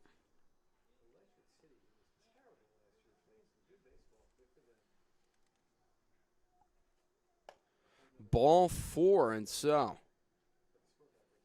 Ross, not as sharpy as he had been through the first 4 innings. Do you believe that maybe some sort of stamina problems might be coming into play, as it looks like a new wing? Is that also Coach Carabelli walking out there? Play his music. Play his music, Max. Rich Caravelli, after being indisposed for the first couple of innings, coming to support his team, deciding to make a change and bring in their first arm out of the bullpen here in this match between the Dirty Birds and the Mammoths. So a pitching change, and we'll come back with who it is when we return here on Jersey Baseball Nation.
Anthony Ungaro takes the mound for the Mammoth as Graham Ross's day is done. The 2 runners on base, his responsibility. But for Ross, 4 innings of work, 4 hits, 2 runs, 1 earned, 3 walks, and a strikeout. And so now it's Ungaro and his job to do what he can with the troubles that he faces in the first pitch coming out of the pen. Upstairs, ball number 1. It's Drago, the runner at first. It's Estevez, the runner at second.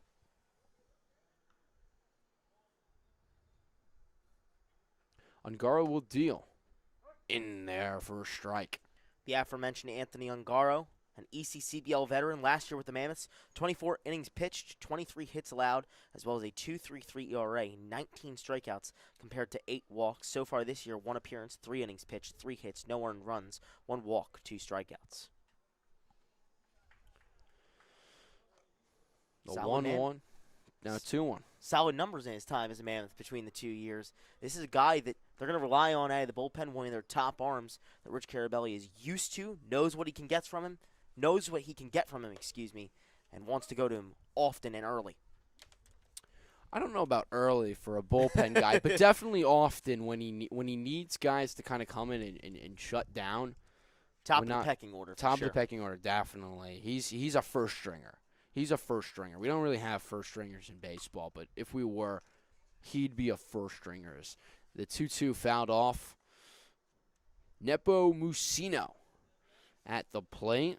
He's 0 for 2 on the day, struck out, and then grounded out to first.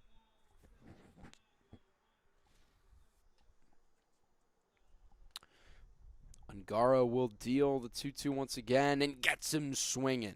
So Nepo Musino strikes out for the second time today. And now Vargas will step to the plate with 1 out. Yona Vargas.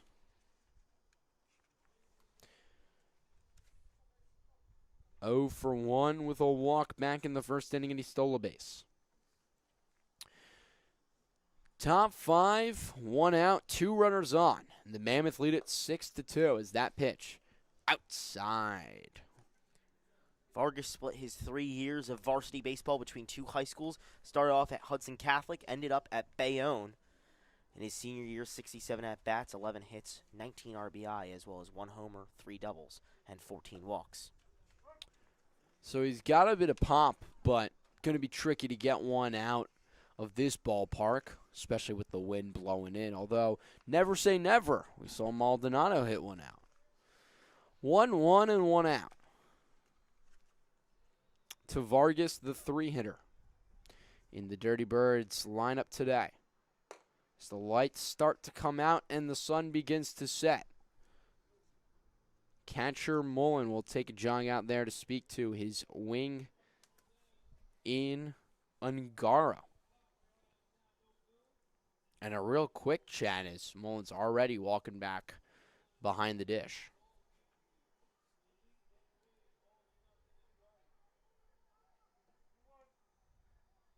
Two on the count, 1 out. 2 runners on.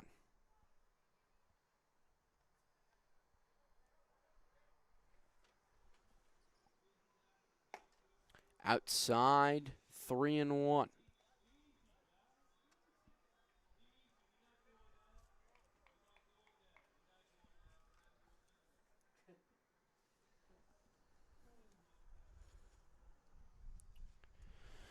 Three-one from Ungaro. He checks first base, he checks second base, keeping an eye on the runners. But that will be ball 4, and so now the bases are loaded. And they're loaded for Tufano. Number 6, DEH, Enrico Tufano.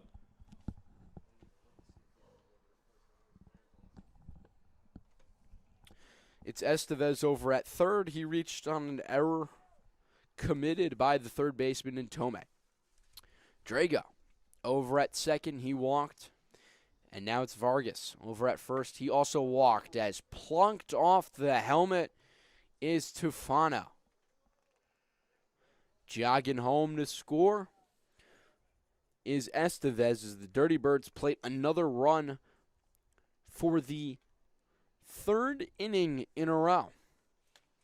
And Tufano is still standing, fortunately, over on first. He seems to be good as it clipped him right off the top of the noggin there. But he seems to be good, staying in there without a fuss, and that's a great sign to see. So 1 out, and the bases are still juiced for Luca Logan, who swings and fouls off the first pitch.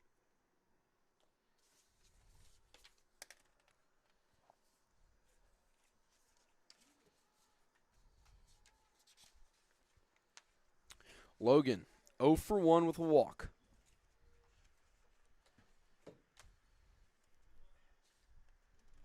Ungaro will deal. He'll foul it off again. So 0-2 is now the count to the 5-hitter in this Dirty Birds lineup. A Dirty Birds lineup that can produce offense. They've scored 1 run in the last 3 consecutive innings, and they trail by 3. It's 6-3. Mammoths.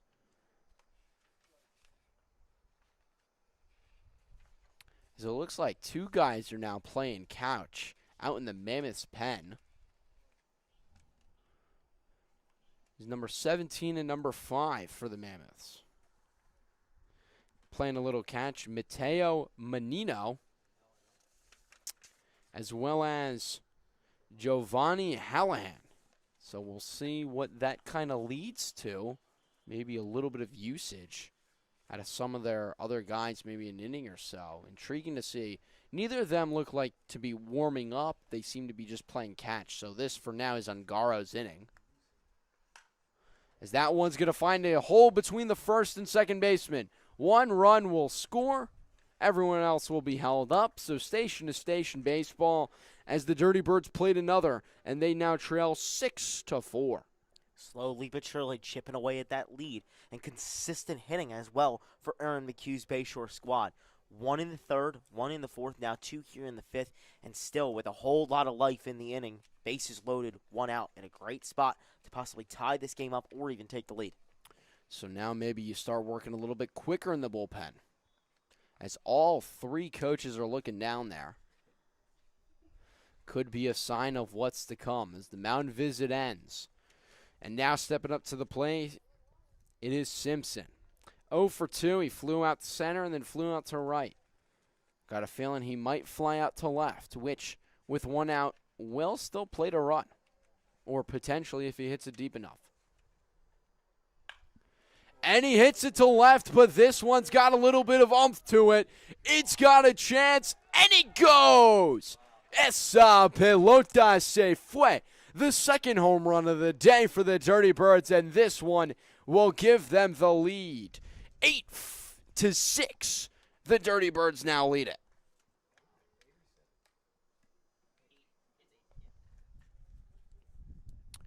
Wow. Wow, Max. That one was punched over the fence. That is exactly what you want to do there with the bases loaded. That's a dream scenario for Aaron McHugh's Bayshore squad, and that is a 2-run lead.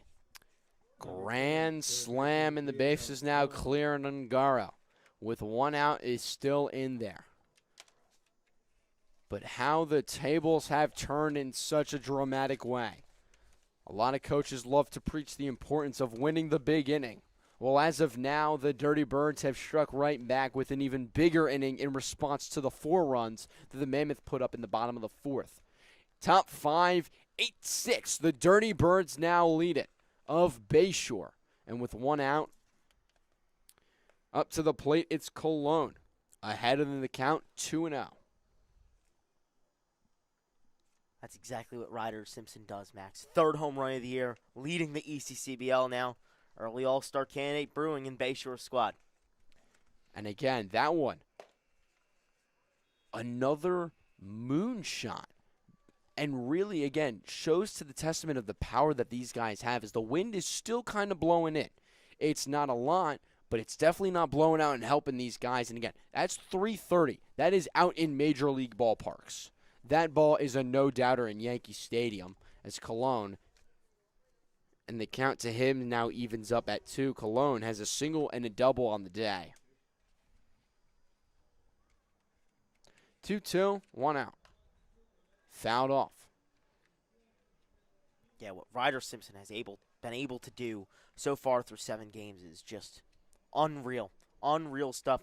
The Southern New Hampshire University product is through 7 games. Already that slugging percentage probably up over 700 after that grand slam, up to 11 RBI as well.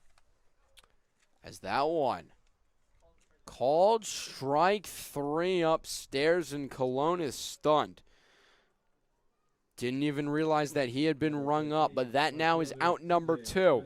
And so Ungaro, maybe a resettling of focus after the home run. And now he's got Masella, who struck out twice already on the day. And the first pitch, he's swinging, rolls it over to Raba.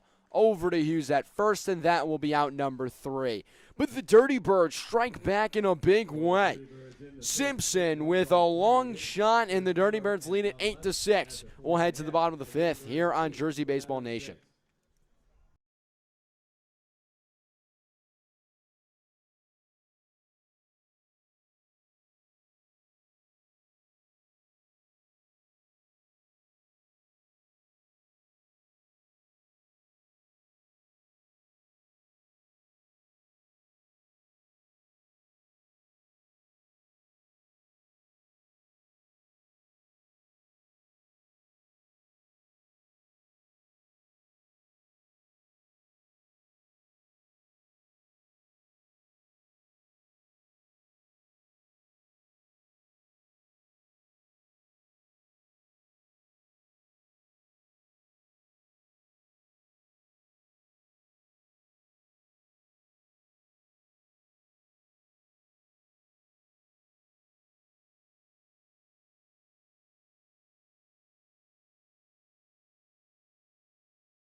Catcher number 8-6, the Dirty Birds now lead it here as we head to the bottom of the 5th, and they lead it off a grand slam from Ryder Simpson. Simpson now the ECCBL leader in RBI and only the 3rd player to crack double digits at 11, having an unreal summer season. Long balls galore for Ryder Simpson, the South New Hampshire University. And so Lucas Mullen will step into the box as the leadoff hitter for this Mercer Mammoths team that once again have to respond. They were trailing back in the bottom of the 3rd, and then they put 2 runs up and they took the lead. Then in the bottom of the 4th, it was a tie game, and they took a lead. Now in the bottom of the 5th, they're trailing once again, and they've got to come up with a response. 1-1 the count, now 2-1. To the catcher and 5 hitter in Mullen, who's 0 for 2 on the day. Flew out to right field and then struck out back in his last at-bat in the 3rd inning, and that was an inning ender.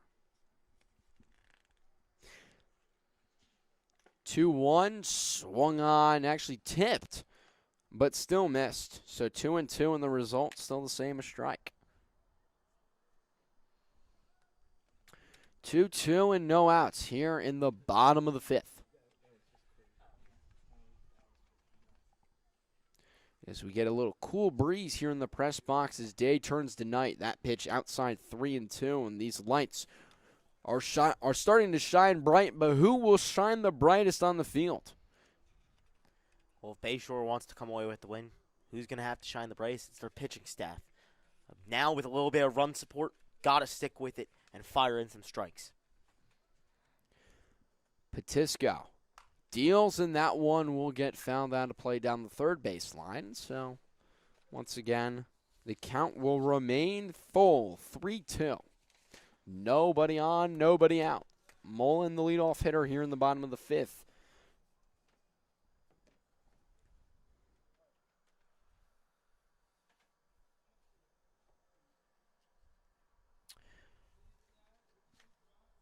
Petisco. The payoff pitch. Swung on and missed, strike 3. And so Petisco will sit down the first batter that the Mercer Mammoths will plate in this inning. Number 34, left fielder, Strikeouts have been a Nolan Bonner. rarity all season for Bayshore. That one right there, only the 32nd of the year. Coming into this game, they were second fewest in the league, but A.M. Petisco starting to find his rhythm as well and produce some more strikeouts for a Bayshore squad that looks to right its pitching staff. And now Bonner gets nipped by that one. Not the first time this year he's been hit. And I got a feeling the way that baseball's kind of just played, it might not be his last. But he'll take a little jog over to first base. And so the Mammoth got a runner on. Number 28, For third baseman, their seven hitter, number Tomei. 28, Gabe Tomei, the third baseman today. He committed an error last inning and a crucial one at that led to some run scoring. He'll look to turn the tides and get a little get back. Tomei on the day. He walked and then grounded out 1-3. He was able to do advance Joel Bonner on that one, who eventually did end up scoring. So it was a rather productive at-bat nonetheless, even though he was recorded as an out. And the first pitch he'll see in this at-bat here in the fifth inning, a ball.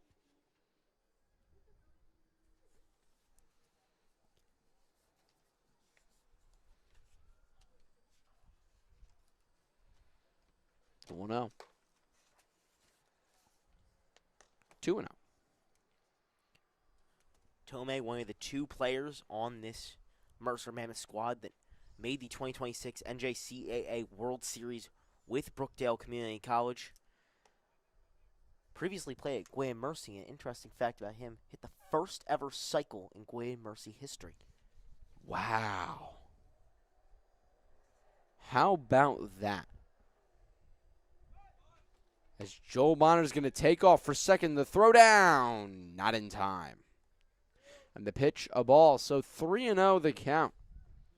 And the Mammoth, an opportunity to start getting their gears going. 3-0, 1 out, 1 on. It's Joel Bonner over at second base. He was hit by a pitch and then stole the bag. Here in the bottom of the fifth, the Bayshore Dirty Birds lead it 8-6. And Gabe Tomei was taking that one all the way. Didn't even flinch, staring down the pitcher, daring him to throw him a strike.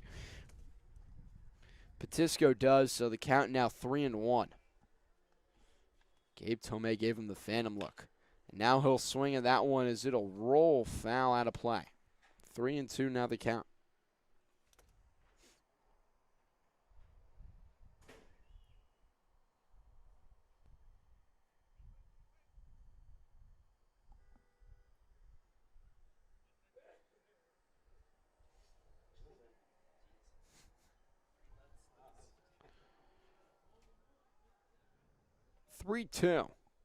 Count runs full.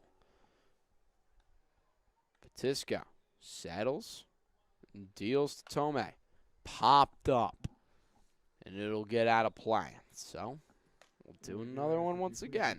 Why not? Let's have some fun and see another 3-2 pitch. A couple Mammoth batters have battled often. Tomei, another one right here. Who's going to come away with the victory?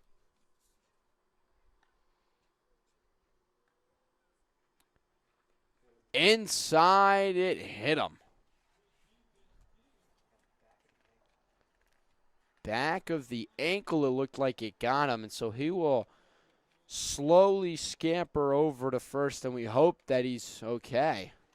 As Coach Carabelli's going to walk out there and talk to his third baseman. But now stepping up, it's Q Williams. And if you're the Dirty Birds, this is not a guy you want in the box right now.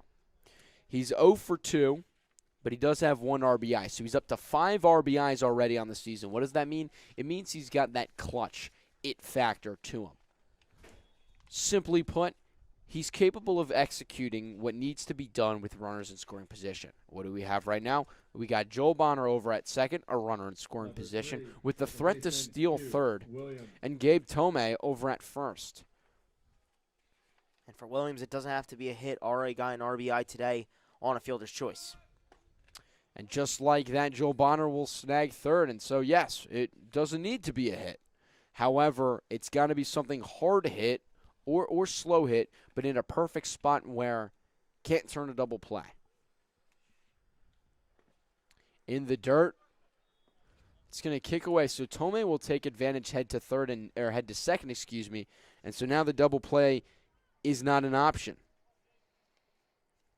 You mentioned the clutch factor with Williams, and you're spot on. It doesn't just happen here in the ECCBL. It happens in his collegiate season as well. 32 RBI with 10 doubles and a .662 slugging percentage last year with Mercer County Community College. Corners in. They are about halfway up the middle, and the outfield seems to have taken a few steps in as well, as the emphasis and the focus for the Dirty Birds is at home plate with 1 out here in the bottom of the 5th. The Dirty Birds lead at 8-6, their first lead since the 3rd inning when they scored the first run of the game. As Williams will flare that one out to right and should be deep enough to get one home. Caught. Bonner tags from third. Tomei tags from second. And so 1 run in the lead cut down in half. The Mammoths still trail, but now only 8-7. Sometimes it's not the flashy hit that drives home a run. It's just doing your job. That's exactly what Q Williams does there. Brings home 1 more. And now the Mammoths within striking distance of the Dirty Birds. A sac fly and an RBI, and now comes Zenichi Steve. He's 2 for 2 on the day. A single and a double, a double and a single, and scored a run on both times reaching base safely. So what does that mean? That means the Dirty Birds, you've got to get him out. Otherwise, he's probably going to get a hit, and he's probably going to score, which is not what you want to see, because if Steve scores, it means the Mammoth have reclaimed a lead. Tying run 90 feet away over at third. Steve will call a timeout. The runner at third, it's Gabe Tomei. Was hit by a pitch just like Joel Bonner, who had recently scored, and the batter ahead of him. 1-0 the count to Zenichi Steve, who's now batted for the 3rd consecutive inning. And that one a ball, so 2-0. Both the Dirty Birds and the Mammoths have scored in 3 consecutive innings, and Zenichi Steve has batted in all 3 of those innings.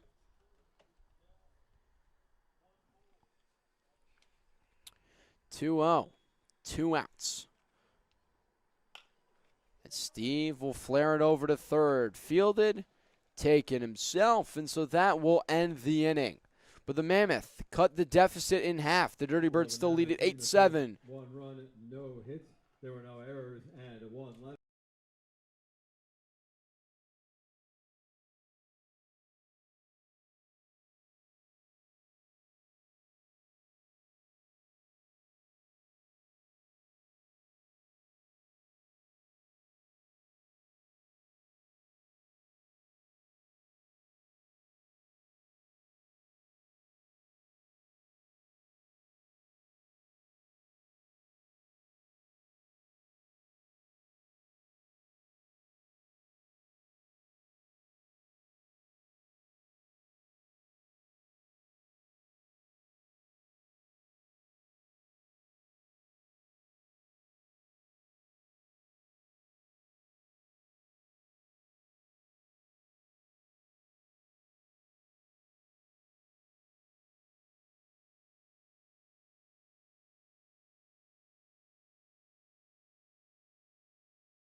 leading off here in the top of the 6th.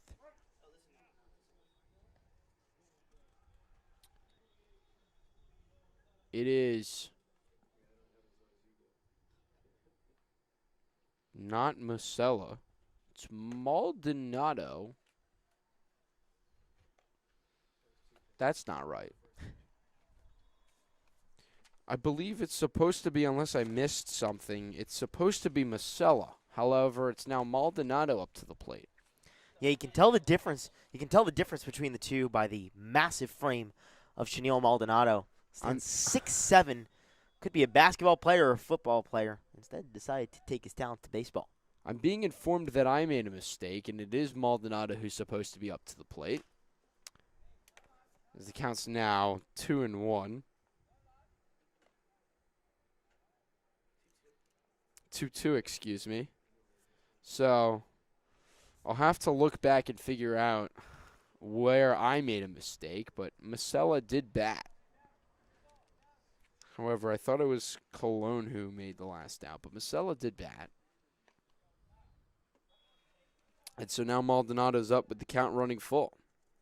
We all make mistakes, and that's why our scorebook is in pencil and not pen, so that I can fix it.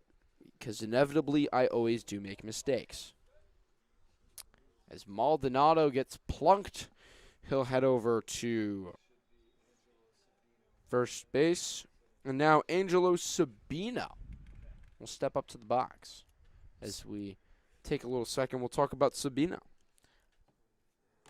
Mammoths catcher Lucas Mullen over there checking in on Chanel Maldonado. Second time today that someone has been plunked up in the dome.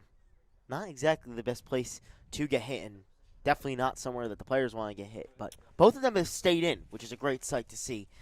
Don't want to see anyone get injured. We've already seen enough of that tonight with Kevin Stewart leaving the outfield for the Mammoths. Now Zanichi Steve out in right for the past couple innings. Don't want to lose any more players on the other side. Angelo Sabino will now step in as the pinch hitter. A Union Community College product. Has not recorded a hit yet this season in the 5 games that he has played. He has reached base safely, but has not recorded a hit. So looks to change that.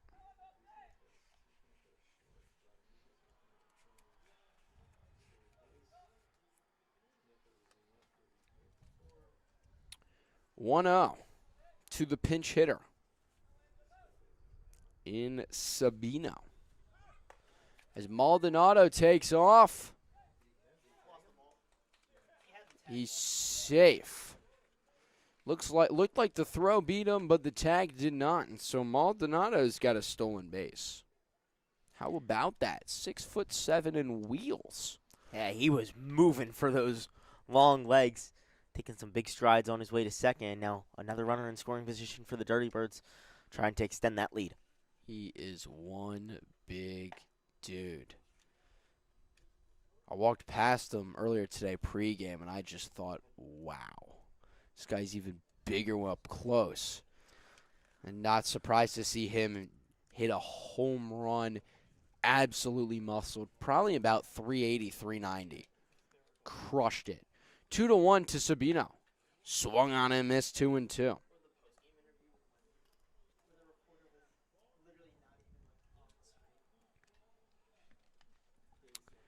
2-2 and no outs here in the top of the 6th. The Dirty Birds lead at 8-7 thanks to a grand slam by Simpson. And that one is going to be flared over to shortstop and rob a great little basket catch to get to that one for the first out. Yeah, great job by him to get the glove basically on the infield dirt to pick that one up. Otherwise, he would have had to take it on a weird hop, and we know how bad those can be here at Moody Park. Instead, easy first out of the inning. And a chance to come away from this scoreless, getting closer and closer. For the Mammoths pitching staff, it's all going to be about looking through the windshield rather than looking in the rearview mirror. Got to just keep things in front of you and make sure to come away with these scoreless innings where you can.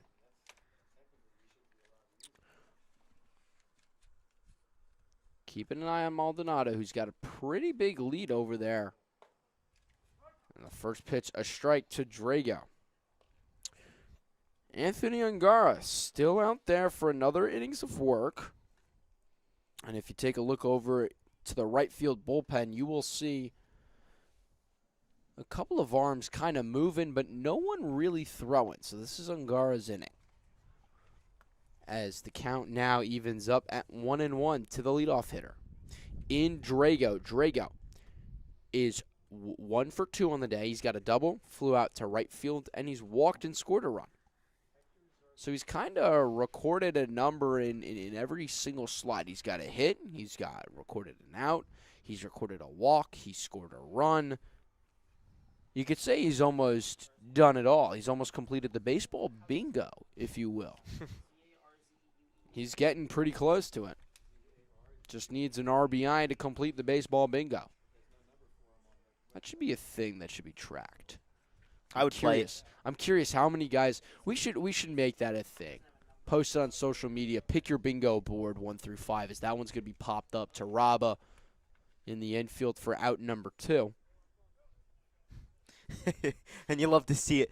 Q Williams messing with Chenille Maldonado and Jordan Raba over at second base. Both of them messing around with Maldonado. All three Mercer County Community College teammates. Raba pointing over at him a couple times. Q Williams acting like he had the ball, tagging him a bunch with the glove. You know, this is a developmental league, and these guys are trying to progress to their next collegiate season and come away with some new things in their toolbox. However, a lot of these guys have played with each other. Nice chance to have some fun over the summer. Now into the box. A pinch hitter, and the catching changes. It's now Josh Hernandez who steps into the box. And Hernandez caught a lot this weekend and really put in a lot of work. He was moving around, blocking pitches, and hustling on the base paths as he's going to lace that one into left center field. It'll get down for a base hit. Rounding third and coming to score is Maldonado, as Hernandez right on cue, talking about how productive and effective and helpful he was towards his team in their efforts this past weekend. Well, they weren't able to pull out the win then. They've got a chance now thanks to him, an RBI double. And the Bayshore Dirty Birds extend their lead 9-7. Fourth consecutive inning where they've struck with runs. This time it's Hernandez. And there's a growing Dirty Birds fan squad over in the left side bleachers celebrating with him as he pulled into second base. They have a little bit more energy than they showed on Saturday and in previous games. You can see it out there on the field. You can hear it in the dugout. There's a different vibe to this Bayshore Dirty Birds team, currently sitting at 1-5 with a chance to start peeling some wins off. Well, it's always fun to be winning, and it's nice when you're able to respond and tack on another run, especially for your fourth consecutive inning. And again, we saw this out of them in that second game against the Kings when they went, I believe it was either 4 or 5 straight innings of scoring runs. It was 4 because they only played 5 and they didn't score in the first. So 4 straight innings of scoring a run. Absolutely incredible, as the count's now 2-1 to Vargas. And you know, we spoke with manager Aaron McHugh of the Bayshore Dirty Birds pregame, and he said, you know, the hitting is fun, and we're great at hitting so far this season, but when you lose in a big way, it's a buzzkill for the weekend, and you just want to get hungry and get right back to it and try and fix things, especially from a pitching perspective, so that you can get these wins. Well, sometimes it doesn't have to be with pitching changes. Instead, it can just be with a hitting barrage like they've shown tonight. 2-2 is now the count with 2 outs. Here in the top of the 6th, as that ball kicks away, Hernandez will jog over to third base and move just a bit 90 feet closer. Still going to need a base hit to bring him home. 2 outs, and the count is now full. 3-2. And it is the Bayshore Dirty Birds that lead the Mercer Mammoths, the defending champs, 9-7.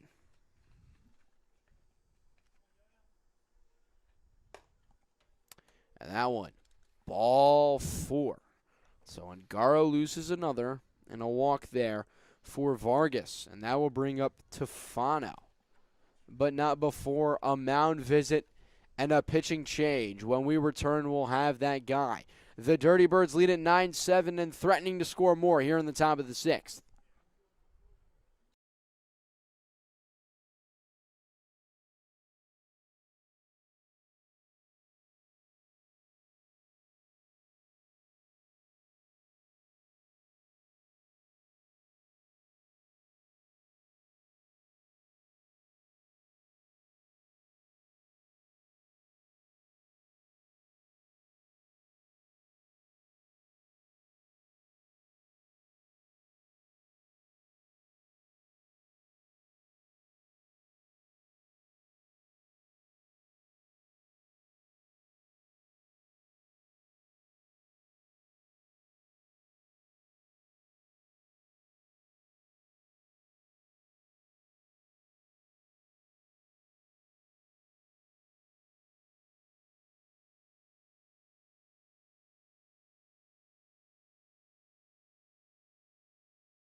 The new wing, Mateo Menino, coming in to pitch as a runner will take off and the ball gets away. Hernandez thought about going but slowed up.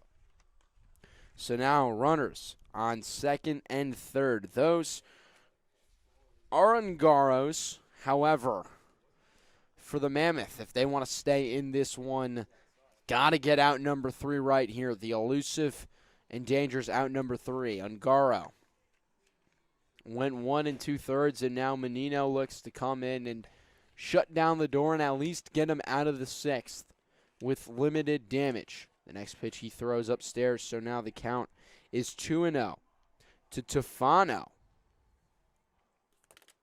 who struck out, reached on an error, and then got hit by a pitch. He scored 2 runs on the day.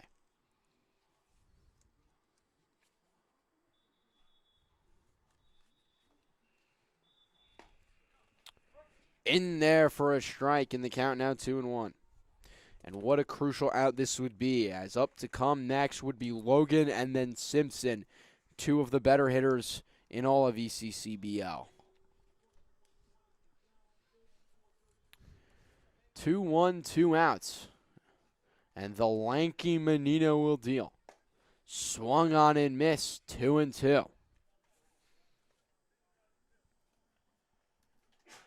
You mentioned Luca Logan as one of the better hitters in the ECCBL. He's one of the better hitters in his collegiate team as well.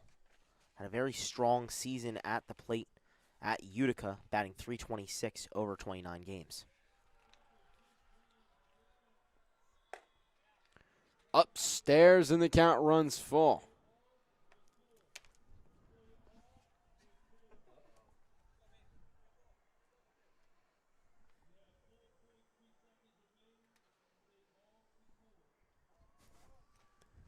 Three, two outs. Top 6. That one will be fouled away, and so we'll do it again. 9-7. The Bayshore Dirty Birds lead the Mercer Mammoths. 4 consecutive innings where the Birds have scored a run, including the 5th where they put up 6 thanks to a grand slam from Simpson, which was the 2nd home run of the day as Maldonado led off the scoring in the 3rd inning with a solo shot. 3-2, fouled off. Hopefully that doesn't hit a car. Hopefully not. Didn't sound like it. I think we're good. I think we're good. It didn't sound like it hit a car. So I'm sure they'll go to Car Collision and get that figured out, fixed up.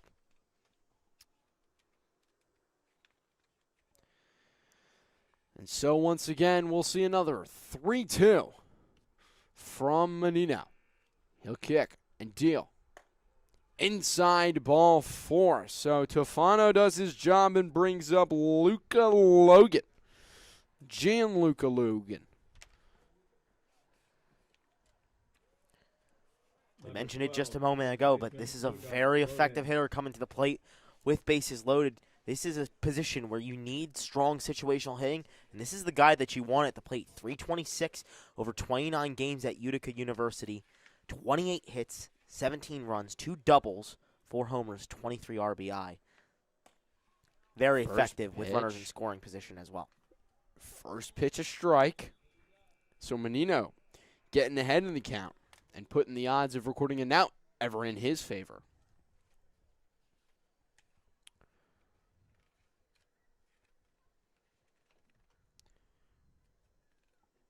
The 0-1. Down low, 1-1.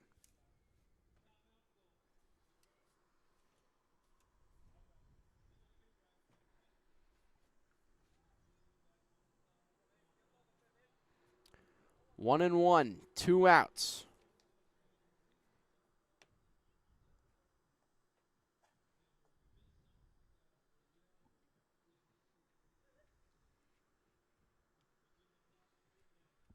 Menino kicks, deals, called a strike, the ball kicks away. Hernandez will score. All other runners will advance 90 feet, and so the Dirty Birds are at least able to add another one.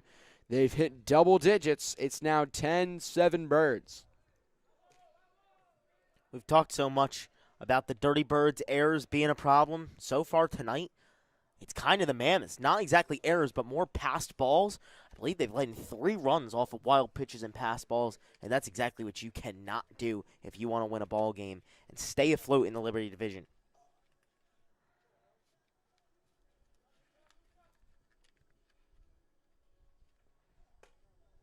Upstairs.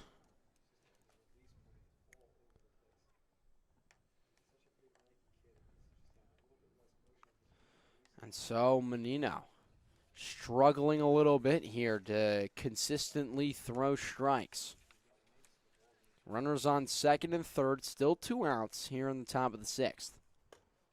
And that one's upstairs, and so the counter run full once again. Menino out of the bullpen. Full counts in the first 2 batters he faces.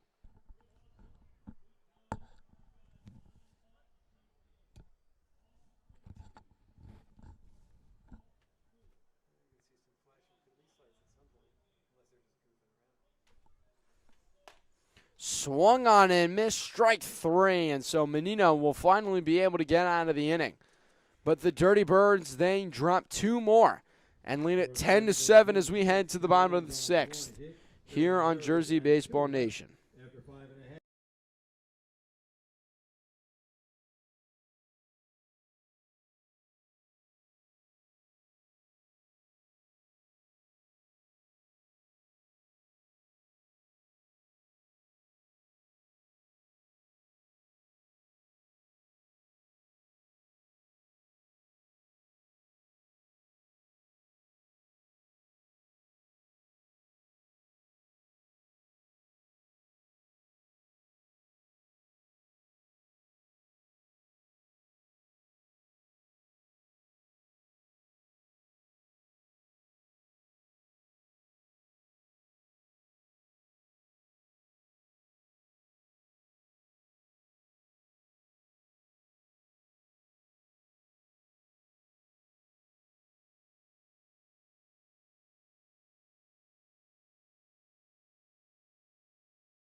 And so Anthony Crudo will step up into the box, and first pitch, strike 1.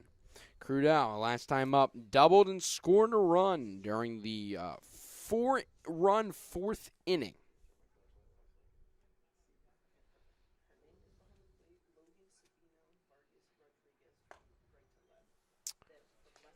Next pitch outside 1-1.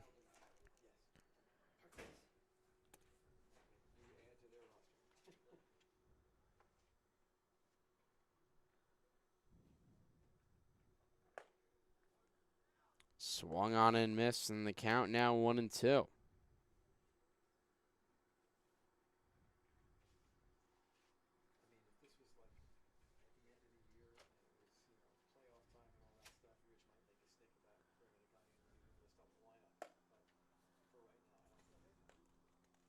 Two and two now the count.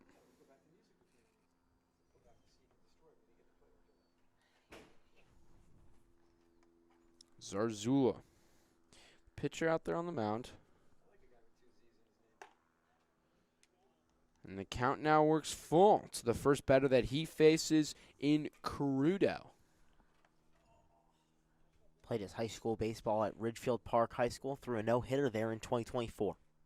Wow. How about that? Well, still potentially on for the no-hitter, but no longer the perfect game as ball 4, and Crudo will take his base. Zarzula, one of the many changes made by head coach Aaron McHugh for the Dirty Birds. We'll give you a defensive alignment update. It's Jimmy Nichols, Brandon Drago, and Chenille Maldonado left to right in the outfield. At third, it's Adrian Rodriguez. At shortstop, it's Yona Vargas. At second, it's Angelo Sabino. At first, it's Gianluca Logan. And then on the mound, it's Hector Zarzula pitching to Josh Hernandez. So I can understand the defensive subs trying to get some guys in to get some play, but, you know, with the only one win, you got to think some considerations taken there. You can take what you can, but you want to get to see these guys play, and I think that if you're Coach McHugh, you've got the confidence that they're going to be able to go out there and execute. You've got to believe in your guys, and he believes in Zarzula to figure this one out. As that one's going to get fouled. Uh-oh. That sounded like it might have hit a car. It's right over in that area. I don't pushing left to right a little bit, push it over towards that parking lot area. I don't think it hit a windshield, but it might have dinked up the front of a car over there. As, let's be real, if you're parking immediately next to a baseball field, you've got to assume risk. Got to keep your wits about you. 1-1 the count to the leadoff man in Muller. Ray Muller. He is 1 for 3 on the day with a single. He reached base safely in the 4th inning after an error by the second baseman and ended up scoring a run. He scored 2 runs.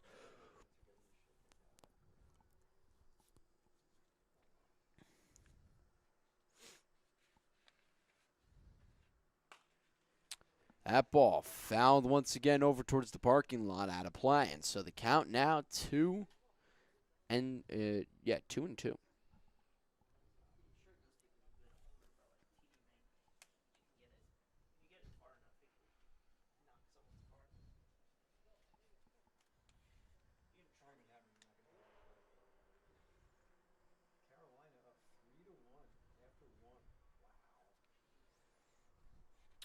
The 2-2 with no outs to Ray Muller. Runner's going to take off. And Crudo's in there safely. Crudo getting sick and tired of Zarzula taking his time on the mound, and he takes matters into his own hands and snags a bag real quick. And so a runner in scoring position now.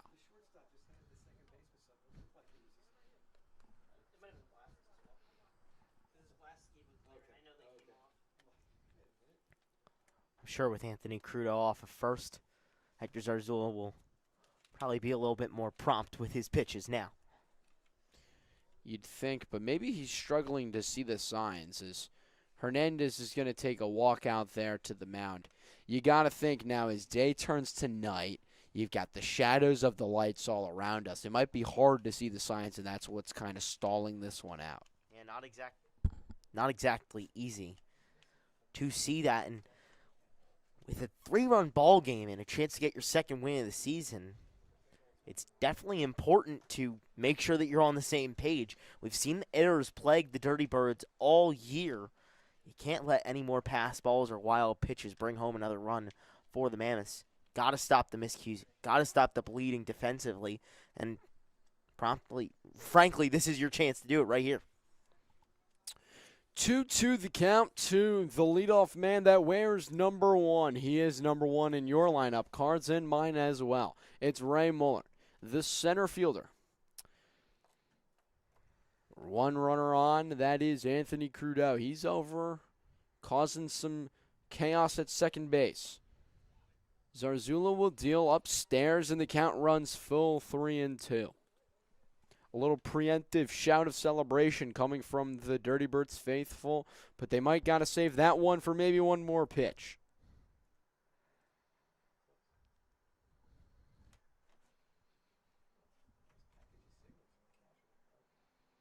Zarzula sets. He'll deal the 3-2. Grounded up the middle and booted a little bit around, and now a collision as the shortstop and second baseman both tried to field that ground ball.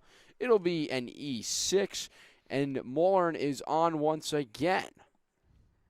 What did we just mention, Max? Errors, errors, errors plaguing this Bayshore team, and you see it there again. It's your chance to get the first out of the inning and hopefully limit the damage here in the bottom of the sixth. Instead, you got your two infielders colliding for your sixth error of the game. If you're Aaron McHugh, I'm sure your head is in your hands, despite the 3-run lead. And instead of 1 out and 1 on, you have no outs and 2 men on for Jordan Raba. He's going to check swing and a foul ball on the first pitch, so they count 0-1. Gets a little words of encouragement from his coaching staff, and he'll step back into the box and ready for the second pitch to number 2.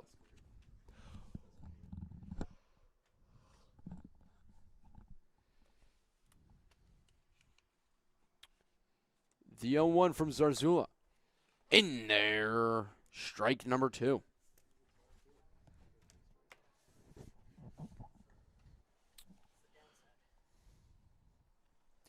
Bottom of the 6th, and the Dirty Birds lead the Mammoth 10-7. Here on Jersey Baseball Nation, Max Raymond alongside Charlie Jones and Joshua Yuhas, our producer for today. Is that one is going to rung him up, called strike 3. And Raba not too pleased as he takes a little walk back to the dugout. And so now, Jack Hughes will step into the box and look to drive in that runner from third and try to cut down this lead even further. Try to keep their rally of runs scored going as well. The Dirty Birds, they've scored in 4 consecutive runs. The Mammoth, they've got 3 straight and looking to make it a 4th. And a base hit here or a deep fly could do that as well. The 0-0 to Hughes. Upstairs for a ball as the back pick over to third hits Crudell, and he's going to take advantage and score. An intriguing decision there by Hernandez. The throw down does not work in his favor. Crudell will score. Mullern will coast into third on the defensive indifference. And so now, 1-0 count to Hughes and still an opportunity to drive in another as the Mammoth. 4 straight innings of scoring a run. They still trail at 10-8 though. Yeah, that one hit Crudo right in the back of the leg. And first of all, I imagine the thought is, ow. Secondly, I imagine the next thought is, that one's running away. I got a great chance to score, and he does exactly that. He'll take the runs any way they can get him, and a chance for more here with only 1 out in bottom 6, down 2. 2-0 and 1 out. And it hits him. And so Hughes will take his base.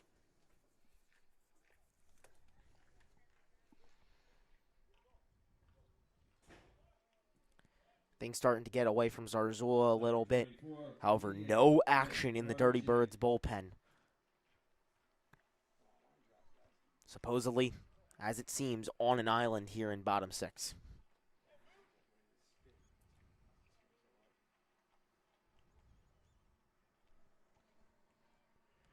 Check on Mullern over at first. As now Garbusian steps into the box. He struck out last time up. He's lone at bat of the day so far. This is second. First pitch in there for a strike. To the long ball threat in Garbusian. And the way that the ball's been traveling today, you've got to think you ought to be careful pitching to him.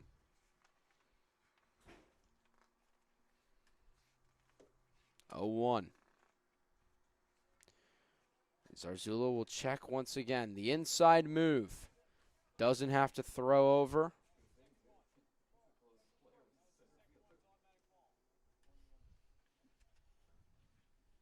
Second disengagement. It's now an automatic ball. So 1-1 is now the count. Swung on and miss. 1-2 to Garbusian.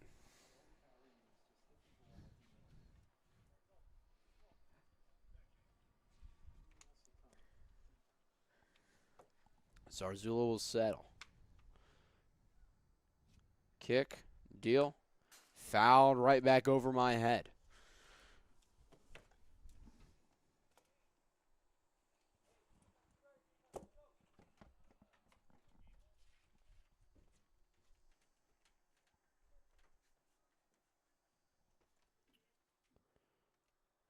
Oh, 1-2. Upstairs, 2-2.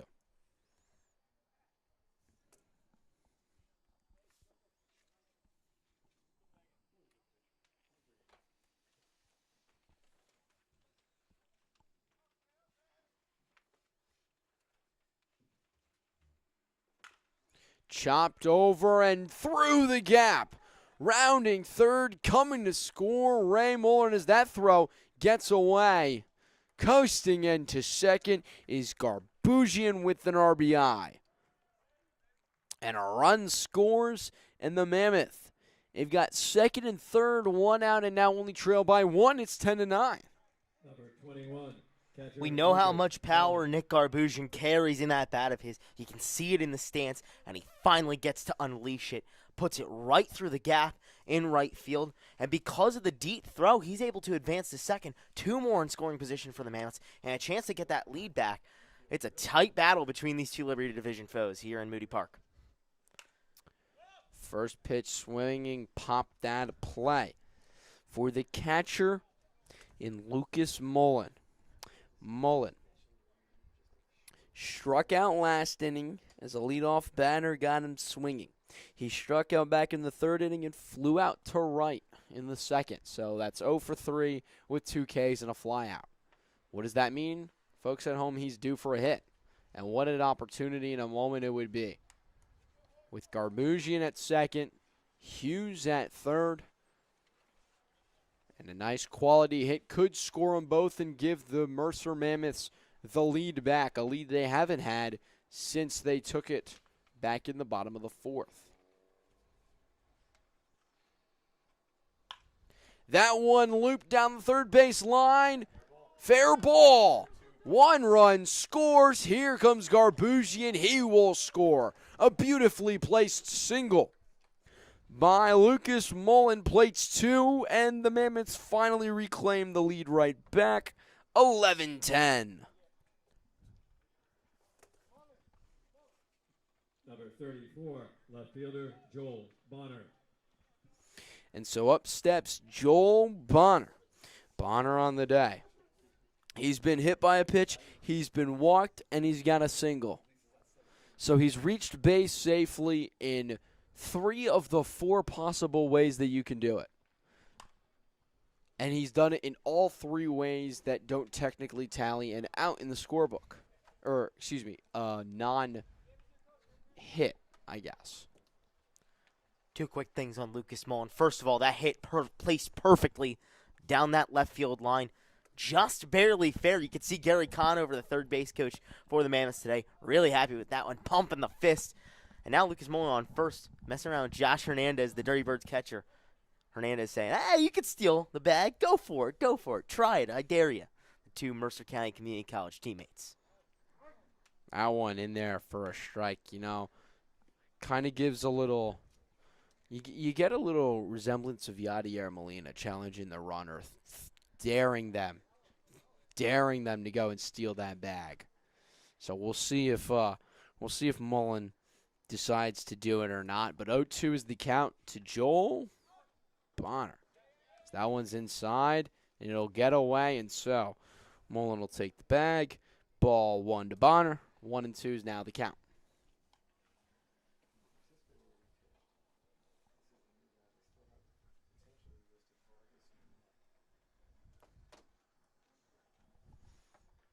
You've got to think for the Dirty Birds, who might be missing a couple of arms still. What's the bullpen looking like? You still got another game on Thursday and then another 2 on Saturday. As Bonner's going to loop that one in the left, it's going to hang up, but it's not going to be caught. Tipped off the glove and it gets away all the way into a corner. 1 run will score. Bonner will coast easily into second base. And the Mammoths increase their lead ever further now 12-10.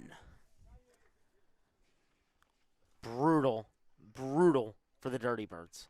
Once again, another error, and it's killing them. Back-to-back games with 8 errors, and that time it was right to the left fielder, just pops out of the glove and skips away, and that turns an out into another runner in scoring position, another run for the Mammoths. They keep on producing, they keep on manufacturing runs and capitalizing off of mistakes from Bayshore. Really tough stuff for Aaron McHugh's squad. And that one from Tomei's going to find a hole.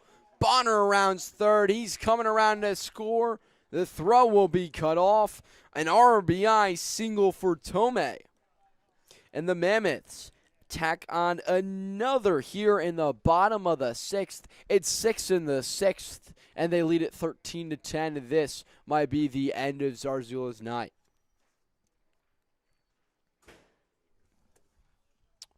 We await to see as no one's warming in the bullpen. Yeah, I don't know about that, Max. I mean, no one is ready for the Dirty Birds, and frankly, they're kind of out of pitchers in general as well. They've already thrown 3 arms tonight. Patisco and Zarzula, the 2 relief pitchers, and it looks like they're going to stick with Zarzula. No one ready for Aaron McHugh. Put in a tough position after 13 runs already come in, basically based off of the relief pitching, Through the first 3 innings, the Mammoths were only held to 2 runs. Since then, it's just been an absolute explosion.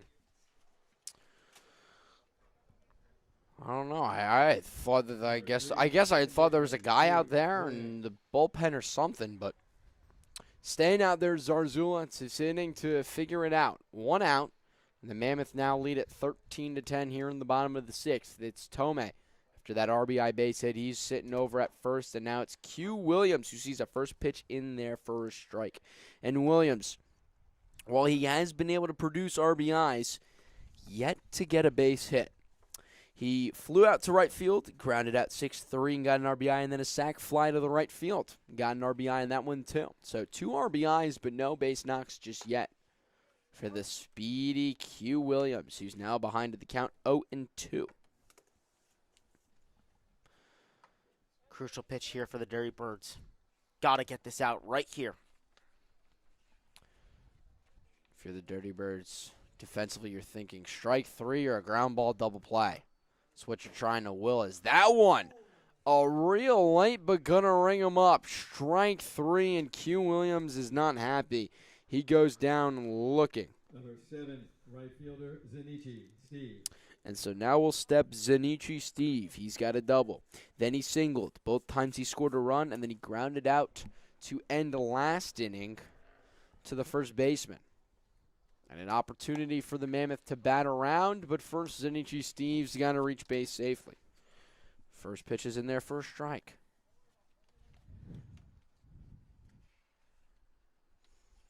It's a nice cool breeze once again whips into our press box.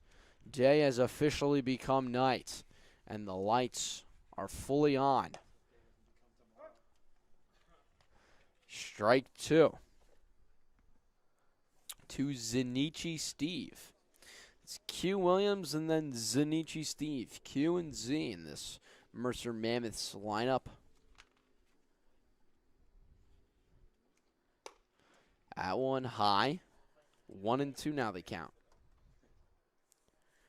Looks like someone is finally making their way down the third base line for the Dirty Birds. Hopefully Zarzula can get this last out if you're Aaron McHugh. But if not, they'll hopefully have someone ready as well. Zarzula will deal. Clips the outside corner, strike 3. And so he will get out of the inning, but not before. The Mammoths have a Mammoth 6th run inning, and they take the lead right back 13-10. It will be Mateo Menino back out on the mound to defend the lead for the Mammoths when we return in the top of the 7th here on Jersey Baseball Nation.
We welcome you back to the press box at beautiful Moody Park.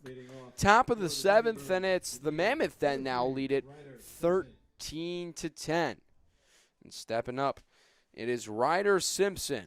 And Simpson, last time up, hit a long moonshot out to left field in what was a grand slam that had initially provided the lead for the Dirty Birds. At the time, it was 8-6.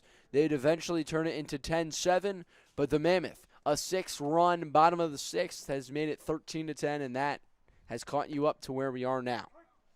In there for a strike, and the count is now 0-2 to the 6-hitter in the Dirty Birds lineup here in the top of the 7th. Scary guy to be leading off against, but Menino handling him well so far. Menino sets. He'll kick, he'll deal. In there, strike 3. Got him looking.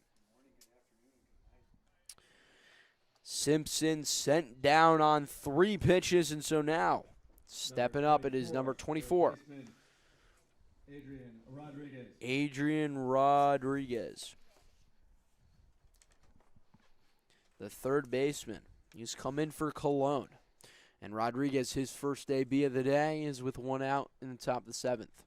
With his team trailing by 3 in the first pitch, a strike, and Menino is dealing coming into this inning.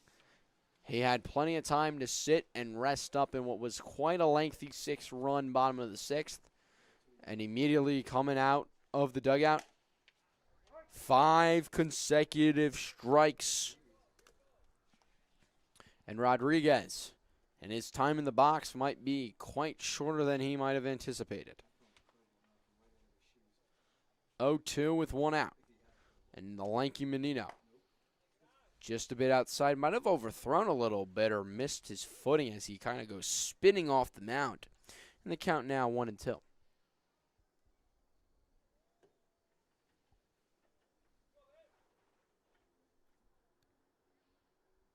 1-2. In the dirt, 2-2, so now the count is even up.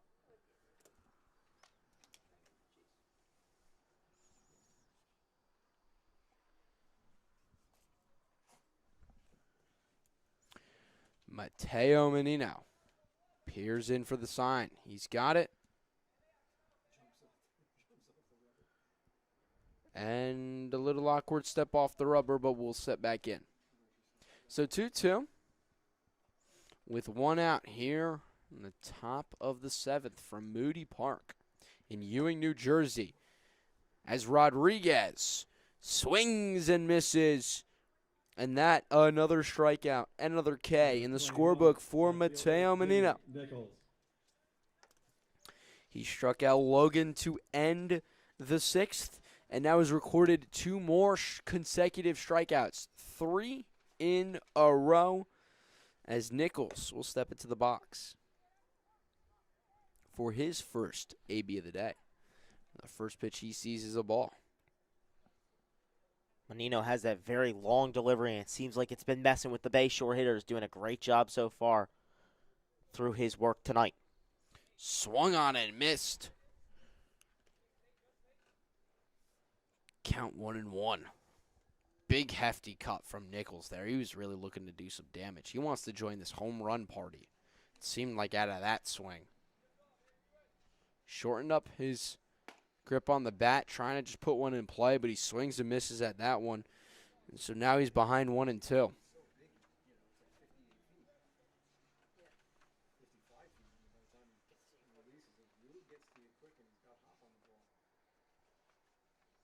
Menino sats. 1-2 count with 2 outs. Fouled off.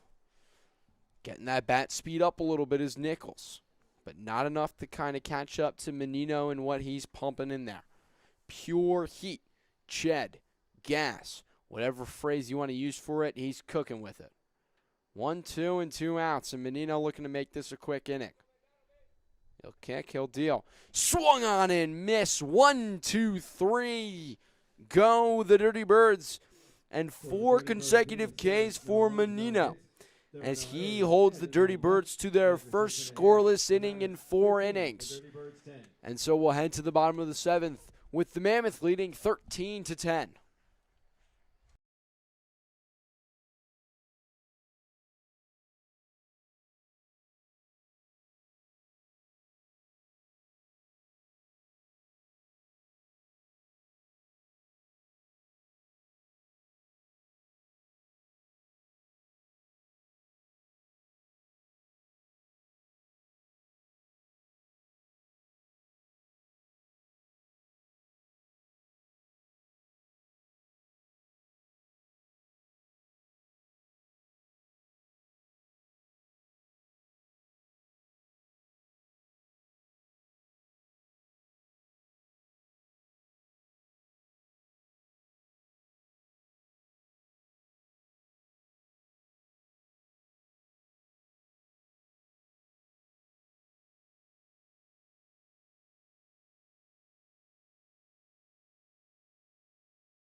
And so now I sound like a broken record as stepping up to the box to lead off the inning for the Mammoth, Anthony Crudell, for the second inning in a row.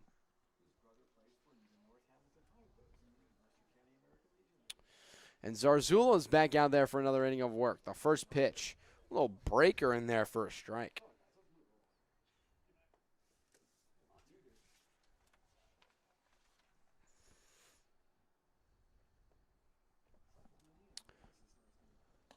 Outside, 1-1. As we near 3 hours of action, it's the Mammoth that lead the Dirty Birds 13-10. And what an intriguing game it has been. That one's in the dirt, 2-1. Yeah, and this one will definitely be a condensed rerun for future replays.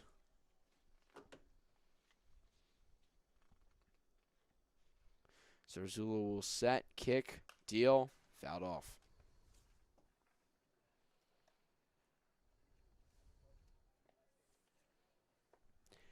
Two and two the count.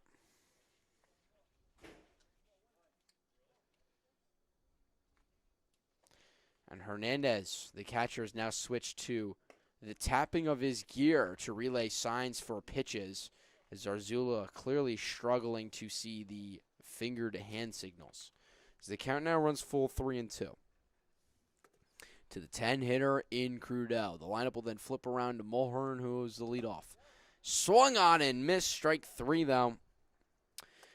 And so, unlike last inning, Crudell goes down swinging. And so now Mulhern will step up with one out. But, of course, still the 13-10 lead.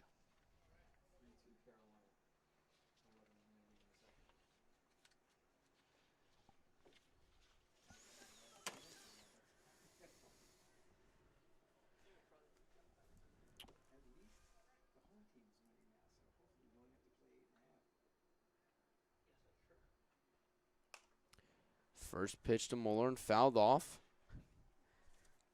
And he goes spinning like a Beyblade out of the box. Yeah, that one might have vibrated the hands a little bit. Maybe sent it through the body as well. A couple spins out of the box like a tornado. Mulhern steps back in and settles as Zarzula will deal. Fouled off once again. Count now 0-2.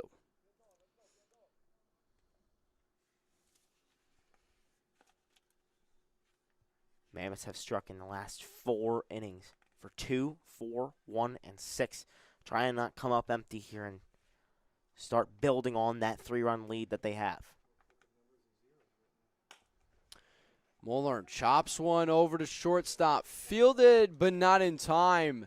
The quick wheels of Ray Mulhern, who beats out that throw, and although it gets away, you got to believe that it's probably still going to be a hit because, well, he simply just beat out the throw. Yeah, great running out of the box by Mulhern. That's the hustle that can turn it out into a hit. He was moving down the first baseline and gives the Mammoths a one-out base runner. Another chance to score again. And so now stepping in, Jordan Raba.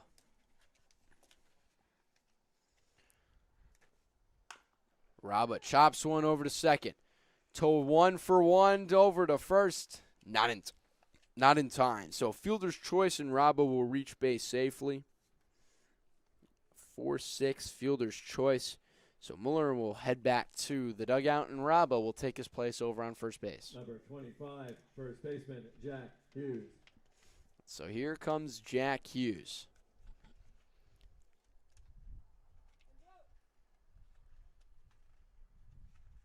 Two outs, one on. Bottom of the seventh, 13-10, the Mammoth lead it. Here on Jersey Baseball Nation. Zarzula deals and fouled off. So 0-1 now the count. To the three-hitter in Hughes. And Hughes, last time up, hit by a pitch. Before that, walked, and before that, he got out twice. Flying out to right field and striking out swinging. So 0 for 2, and he's reached base safely on 2 other plate appearances.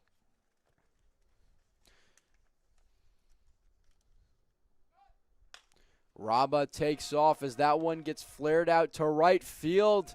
It'll drop foul. As a train horn seemed to sound. I don't know what that was.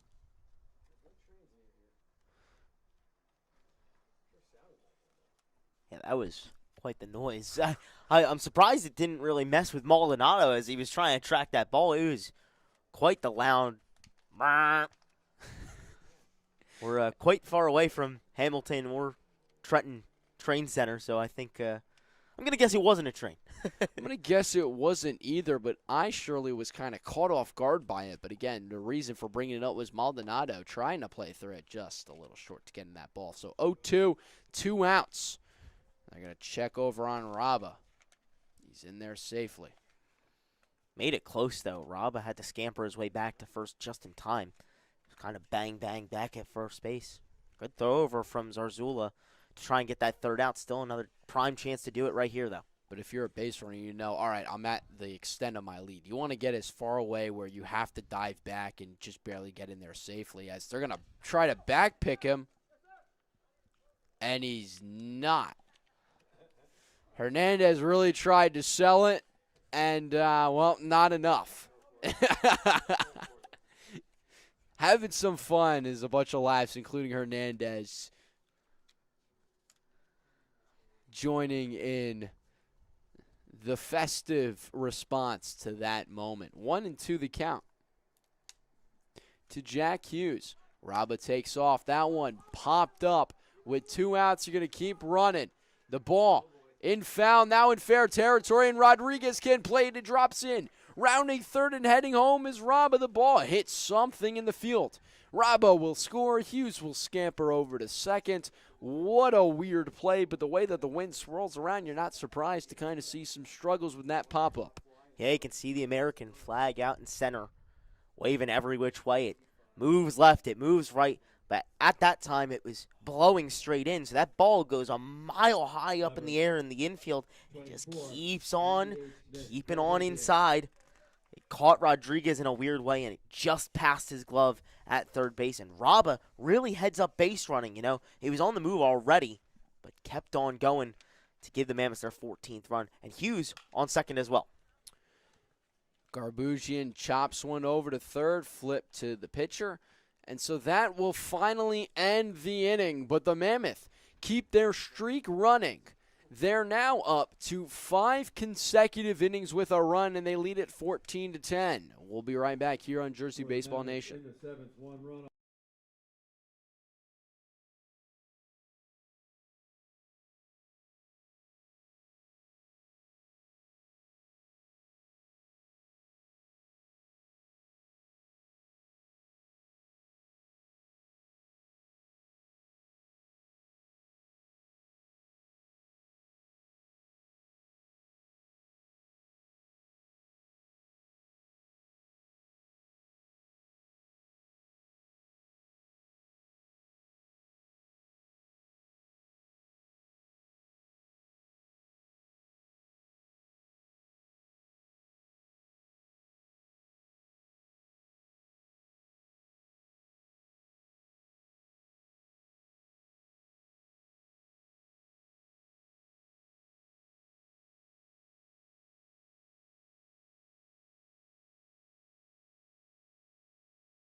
Leading off for the Dirty Birds, right fielder. Welcome back to Moody Park on Max Raymond alongside Charlie Jones.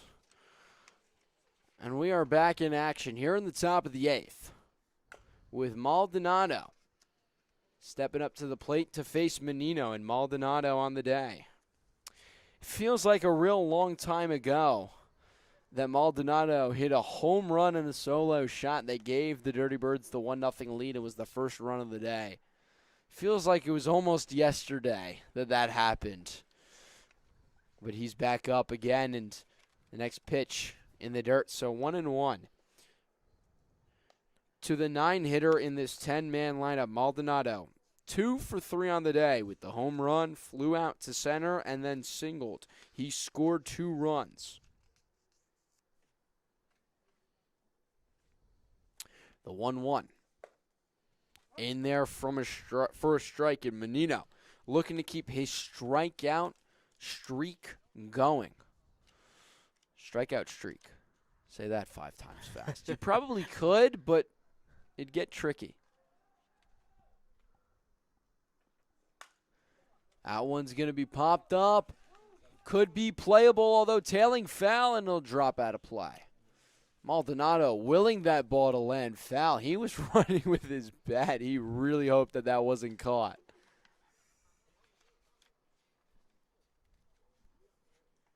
You can say that again. I mean, Maldonado definitely plays the game with a lot of flair and a lot of fun. There's another example of it right there. After he saw it go foul, he went, come on, threw his hands up, put him on the helmet. Instead, he'll have to step back in with the bat. 1-2.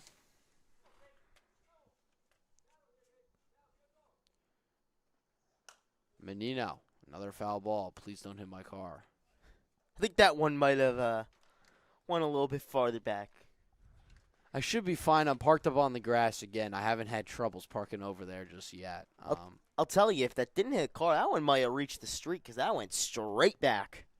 Hopefully not hitting a car out there driving on their merry way. That ball is laced down to left field. It'll stay in the park as Muller lays out and makes the play. What a catch there, as that could have been trouble. But Ray Muller, a dazzling delight out there in left center field for the first down here on the top of the 8th. Chanel Maldonado couldn't believe it either. As soon as he rounded first and realized that one was caught, he made his way back towards the dugout and shrugged and said, what the heck? He thought he laced that ball and was looking for an extra base hit. Instead, first out of the inning, Maldonado retired, and Menino giving him a fist bump on his way back to the dugout, saying, better luck next time. That ball was smoked, but what a play. That's pure robbery and theft. He stole a double away from Maldonado. And so Menino's strikeout streak comes to an end, but however, still a chance to tack up a couple of more. First pitch strike into Sabino. The 10-hitter in this Dirty Birds lineup. A Dirty Birds lineup that is looking for a little bit more of offensive production, but they've got to find a way to solve the lanky, the long Menino.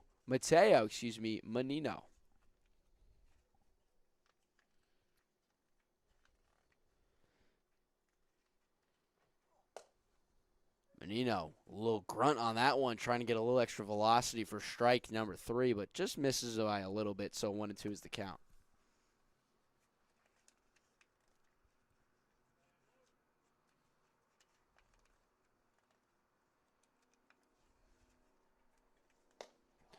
Swung on and missed, strike 3, and Menino, 5 Ks on the day. Number 11, center fielder, Braden Drago. And now we'll step up Drago for his 5th at-bat of the day. Drago is 1 for 3 with a walk and a double. He's also scored a run.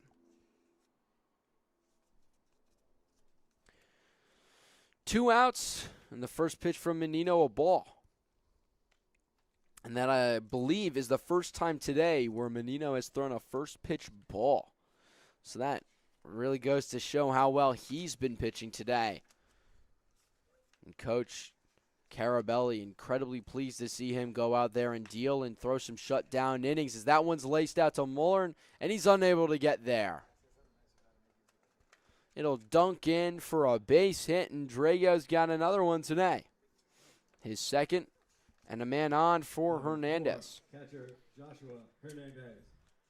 Yeah, Mulhern already made that web gem play out in center. That time couldn't come up with it, just dropped right in front of him. He caught it on a weird hop. 2-out base runner for the Dirty Birds. If they want to come back in this game and give themselves a shot, their best chance is probably going to be right here. Gotta do something with 2 outs and a runner on. Swung on and missed at the first pitch by Hernandez, and so he's behind the count 0-1.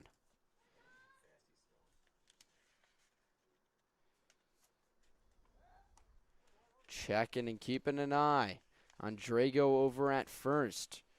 But, of course, the focus has got to be on Hernandez with 2 outs.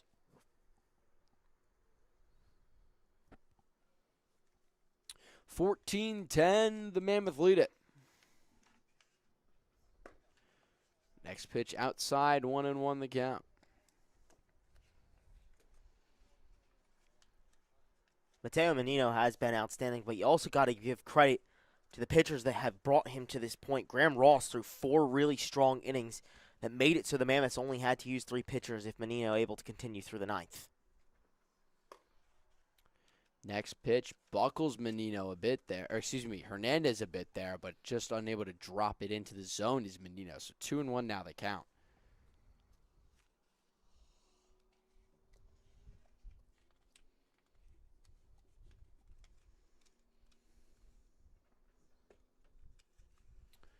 At 1 low, so 3-1 now.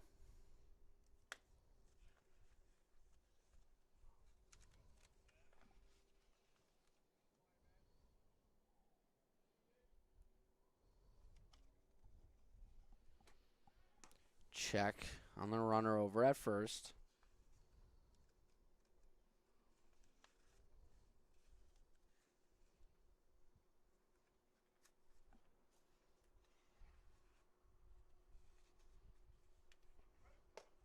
Runner takes off. Pitch is called a strike. Runner's in there safely at second, so it's a stolen base, and now the count runs full. 3-2 and 2 outs here in the top of the 8th inning. The Mammoth lead the Dirty Birds 14-10 in what has been a high-powered offensive back-and-forth battle between these two teams. That one popped up in the infield. Q Williams calls for it, and he's got it to end the inning. And so we head to the bottom of the 8th, with the Mammoth leading at 14-10. There were no errors and 1 left after 7.5.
New wing out there, a left foot for the Dirty Birds. It's Aldo Pigna. And Charlie, you've got some notes on him, don't you?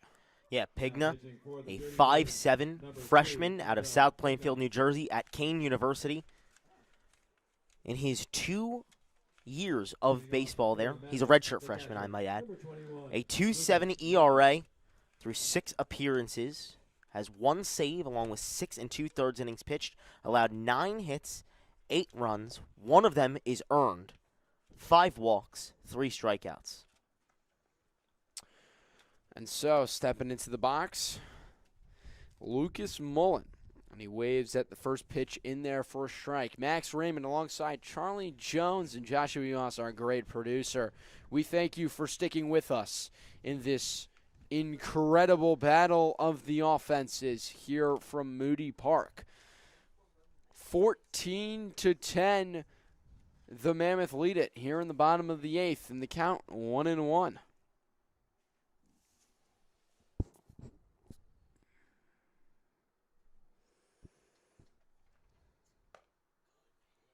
Upstairs ball 2 to the catcher in Mullen. Final line for Hector Zarzula of the Dirty Birds. 2 innings pitched, 4 hits, 7 runs, only 3 of them earned due to 4 errors, 1 walk issued, 4 strikeouts. He threw 54 pitches, 37 of them, 4 strikes. And so now Pigna is behind in the count 3-1 to Mullen.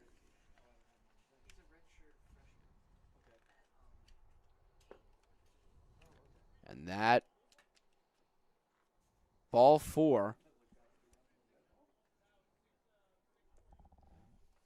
And so now we'll step up Joel Bonner. And he's done it all. He's gotten a hit. He's walked. He's been hit by a pitch, and he's reached safely on an error. He's done it. He's got the cycle of reaching base safely. The first pitch he sees a ball.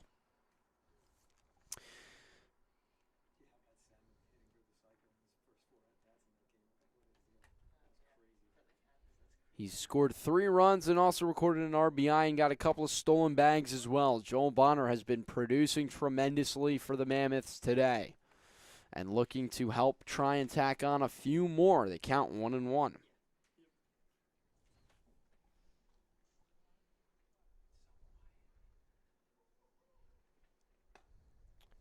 That one breaks out of the zone. 1-2 as a gust of wind throws all of our papers everywhere except for where we want and need them. Yeah, wind blowing very hard in and now moving right to left. Very unpredictable and hard for these fielders who have already had a tough time today. Grounded to short, over to first for 1, but unable to turn the double play, and so it'll only be 1. It'll be a 6-4 fielder's choice. And Joe Bonner will take Mullen's place over at first. And so now stepping up, it's Gabe Tomei for his 5th at-bat of the day. He's got a walk, grounded out 1-3, hit by a pitch, and a single. An RBI as well, but no runs scored. One of 3 Mammoths to not score a run today. How about that stat? Very interesting. Tomei, Williams, and Stewart, the only 3 Mammoths to not score a run today. And so Tomei looks to change that, but of course is going to need some help from his teammates in order to make that, unless he can hit a home run. But the way that the wind is blowing now in, it's going to be rather difficult. 1-2 the count with 1 out to Tomei, the 3rd baseman.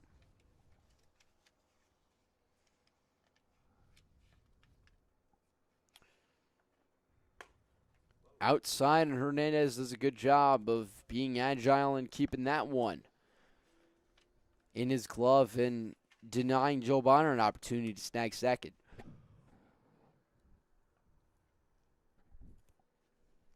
2-2 with 1 out.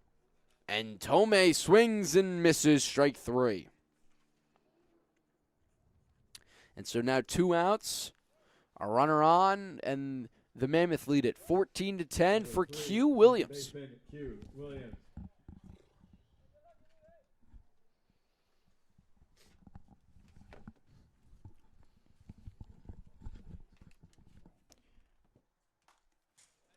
Q Williams fouls off the first pitch. And so with 2 outs, a chance finally for the Dirty Birds to record a 0 and end the 5-inning streak of runs for the Mammoths. But of course, they've got to get this last out. And Q Williams, who's hitless on the day, sees a 1-1 count.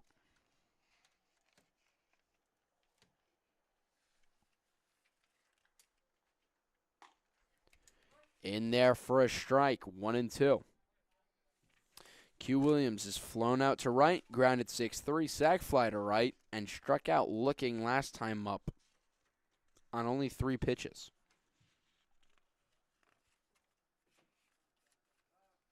Q Williams calls timeout and looks to reset and readjust. 1-2 the count with 2 outs. Here in the bottom of the 8th from Moody Park.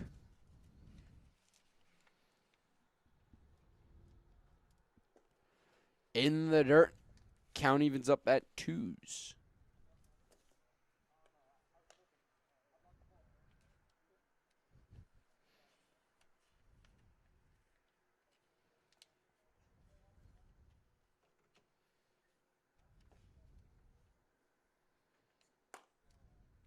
Outside 3-2.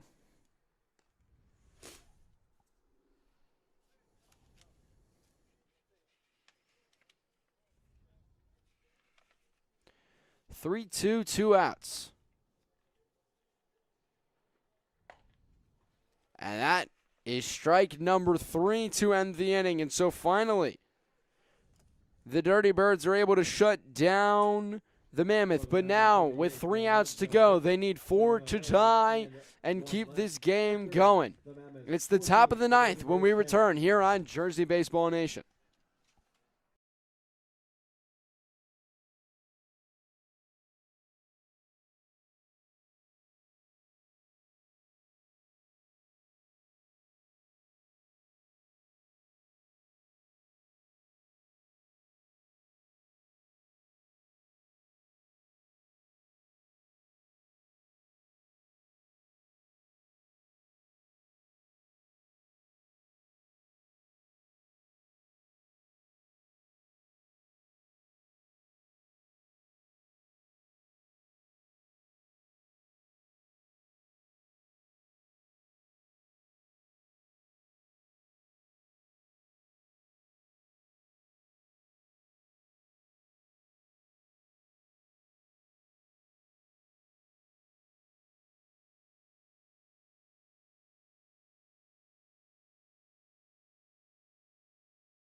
Now pitching for the Mammoths, Giovanni Hallahan, as he looks to shut down and close out this chaotic game that has seen 24 total runs scored.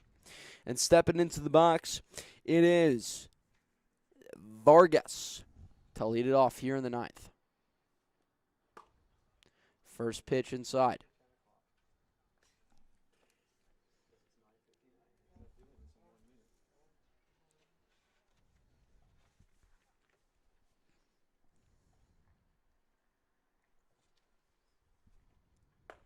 Next pitch way upstairs. Ball 2. Giovanni Hallahan. 2 balls in his first 2 pitches out on the mound.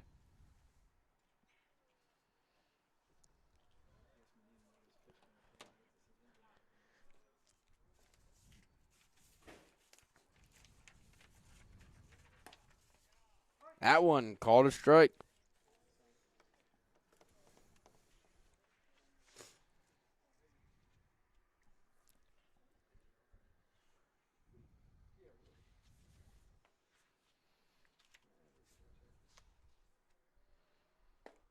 In the dirt, 3-1.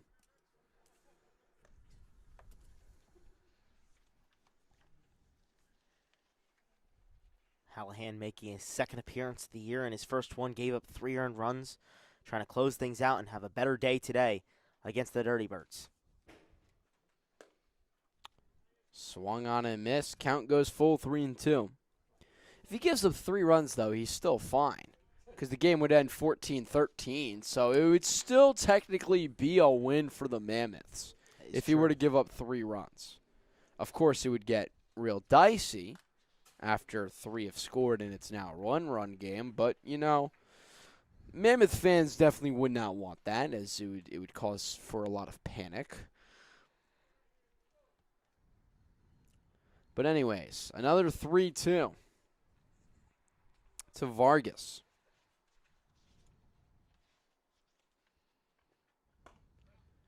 Strike 3, got him looking.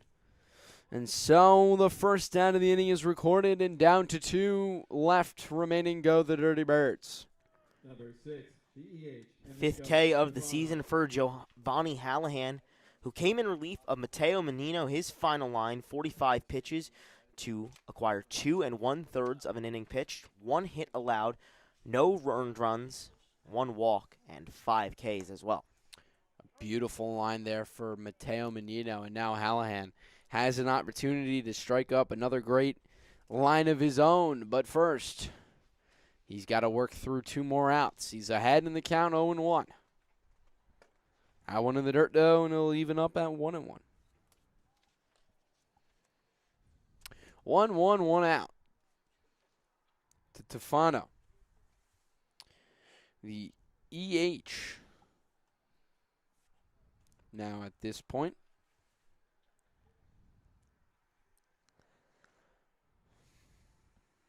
Hallahan sets, deals, strike. 1-2 now. Giovanni Hallahan.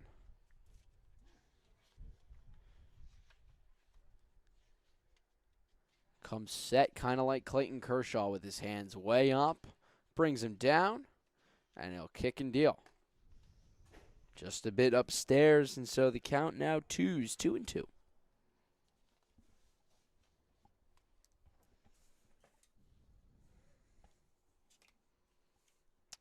2-2 with 1 out here in the top of the 9th. The Mammoth lead at 14-10 and look to hold off the Dirty Birds and take this one home. That pitch fouled off and clips a little bit of Mullen behind the dish.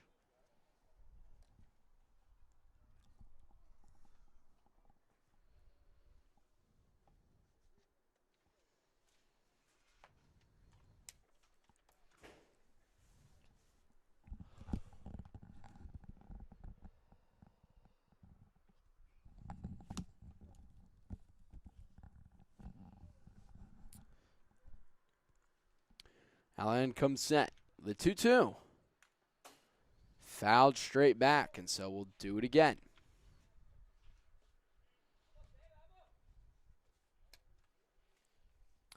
Two and 1 out from what has turned into a quite quiet Moody Park. The rec basketball league has come and gone, and so it's kind of quiet down a little bit. As it enters crunch time, and that strike 3 looking, the second K looking of the inning for Giovanni Hallahan. And now with 2 outs, it's all up to Logan to keep this one alive for the Dirty Birds. 12, first baseman Luca Logan. Mammoths 1 out away from moving on to 4-2 and rebound from that 10-0 loss to the Matrix. Keep on rolling in the Liberty Division.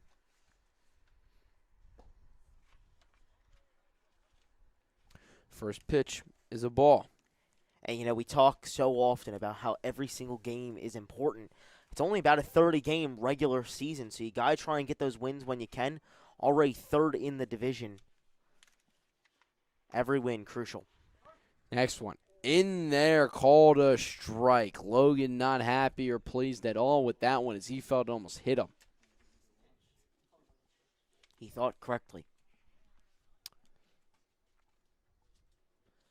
1-1 with 2 outs here in the top of the ninth. That one grounded up the middle of base hit. Right under the feet of Giovanni Hallahan and into the outfield. And so the inning will stay alive for at least one more batter. And what a dangerous guy it is in Simpson, who again had a grand slam earlier today. He's hit 1 home run. Can he hit another? Number 3, the DH, Ryder Simpson. Ryder Simpson, with one of the most unique and intriguing looking bats in all of ECCBL.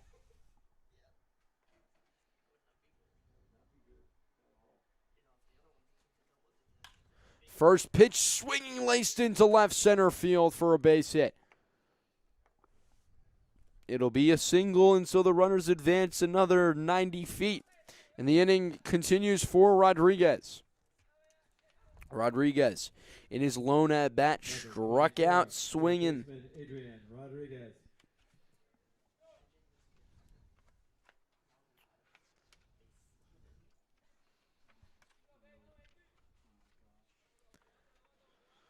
Runners on first and second and 2 outs. That elusive third out. As the ball kicks away, and the runners will advance another 90 feet. So now the only force out is at first. Runners on second and third. Still 2 outs, and the Mammoth lead it 14-10.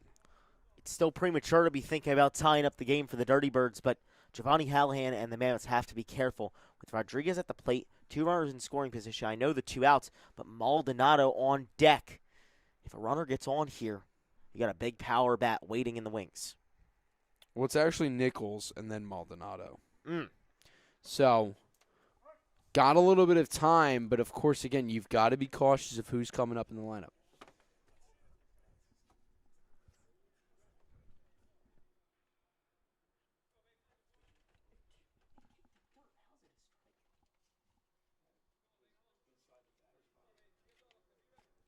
One the count with 2 outs. Runners on second and third as Hallahan deals, and that one chopped over to short and Rabba. Fields throws over to first. In time for the third and final out. And so that will do it in this one. The Dirty Birds trying to put up a little bit of a fight in the ninth, but it was all for naught. The Mammoth, they win it 14-10. And what a game it has been. And so that will be all from Moody Park. For our producer and Joshua Yuhas and my color commentator and partner for this one in Charlie Jones, I'm Max Raymond saying so long. Mammoth win it 14-10. We'll see you next time here on Jersey Baseball Nation.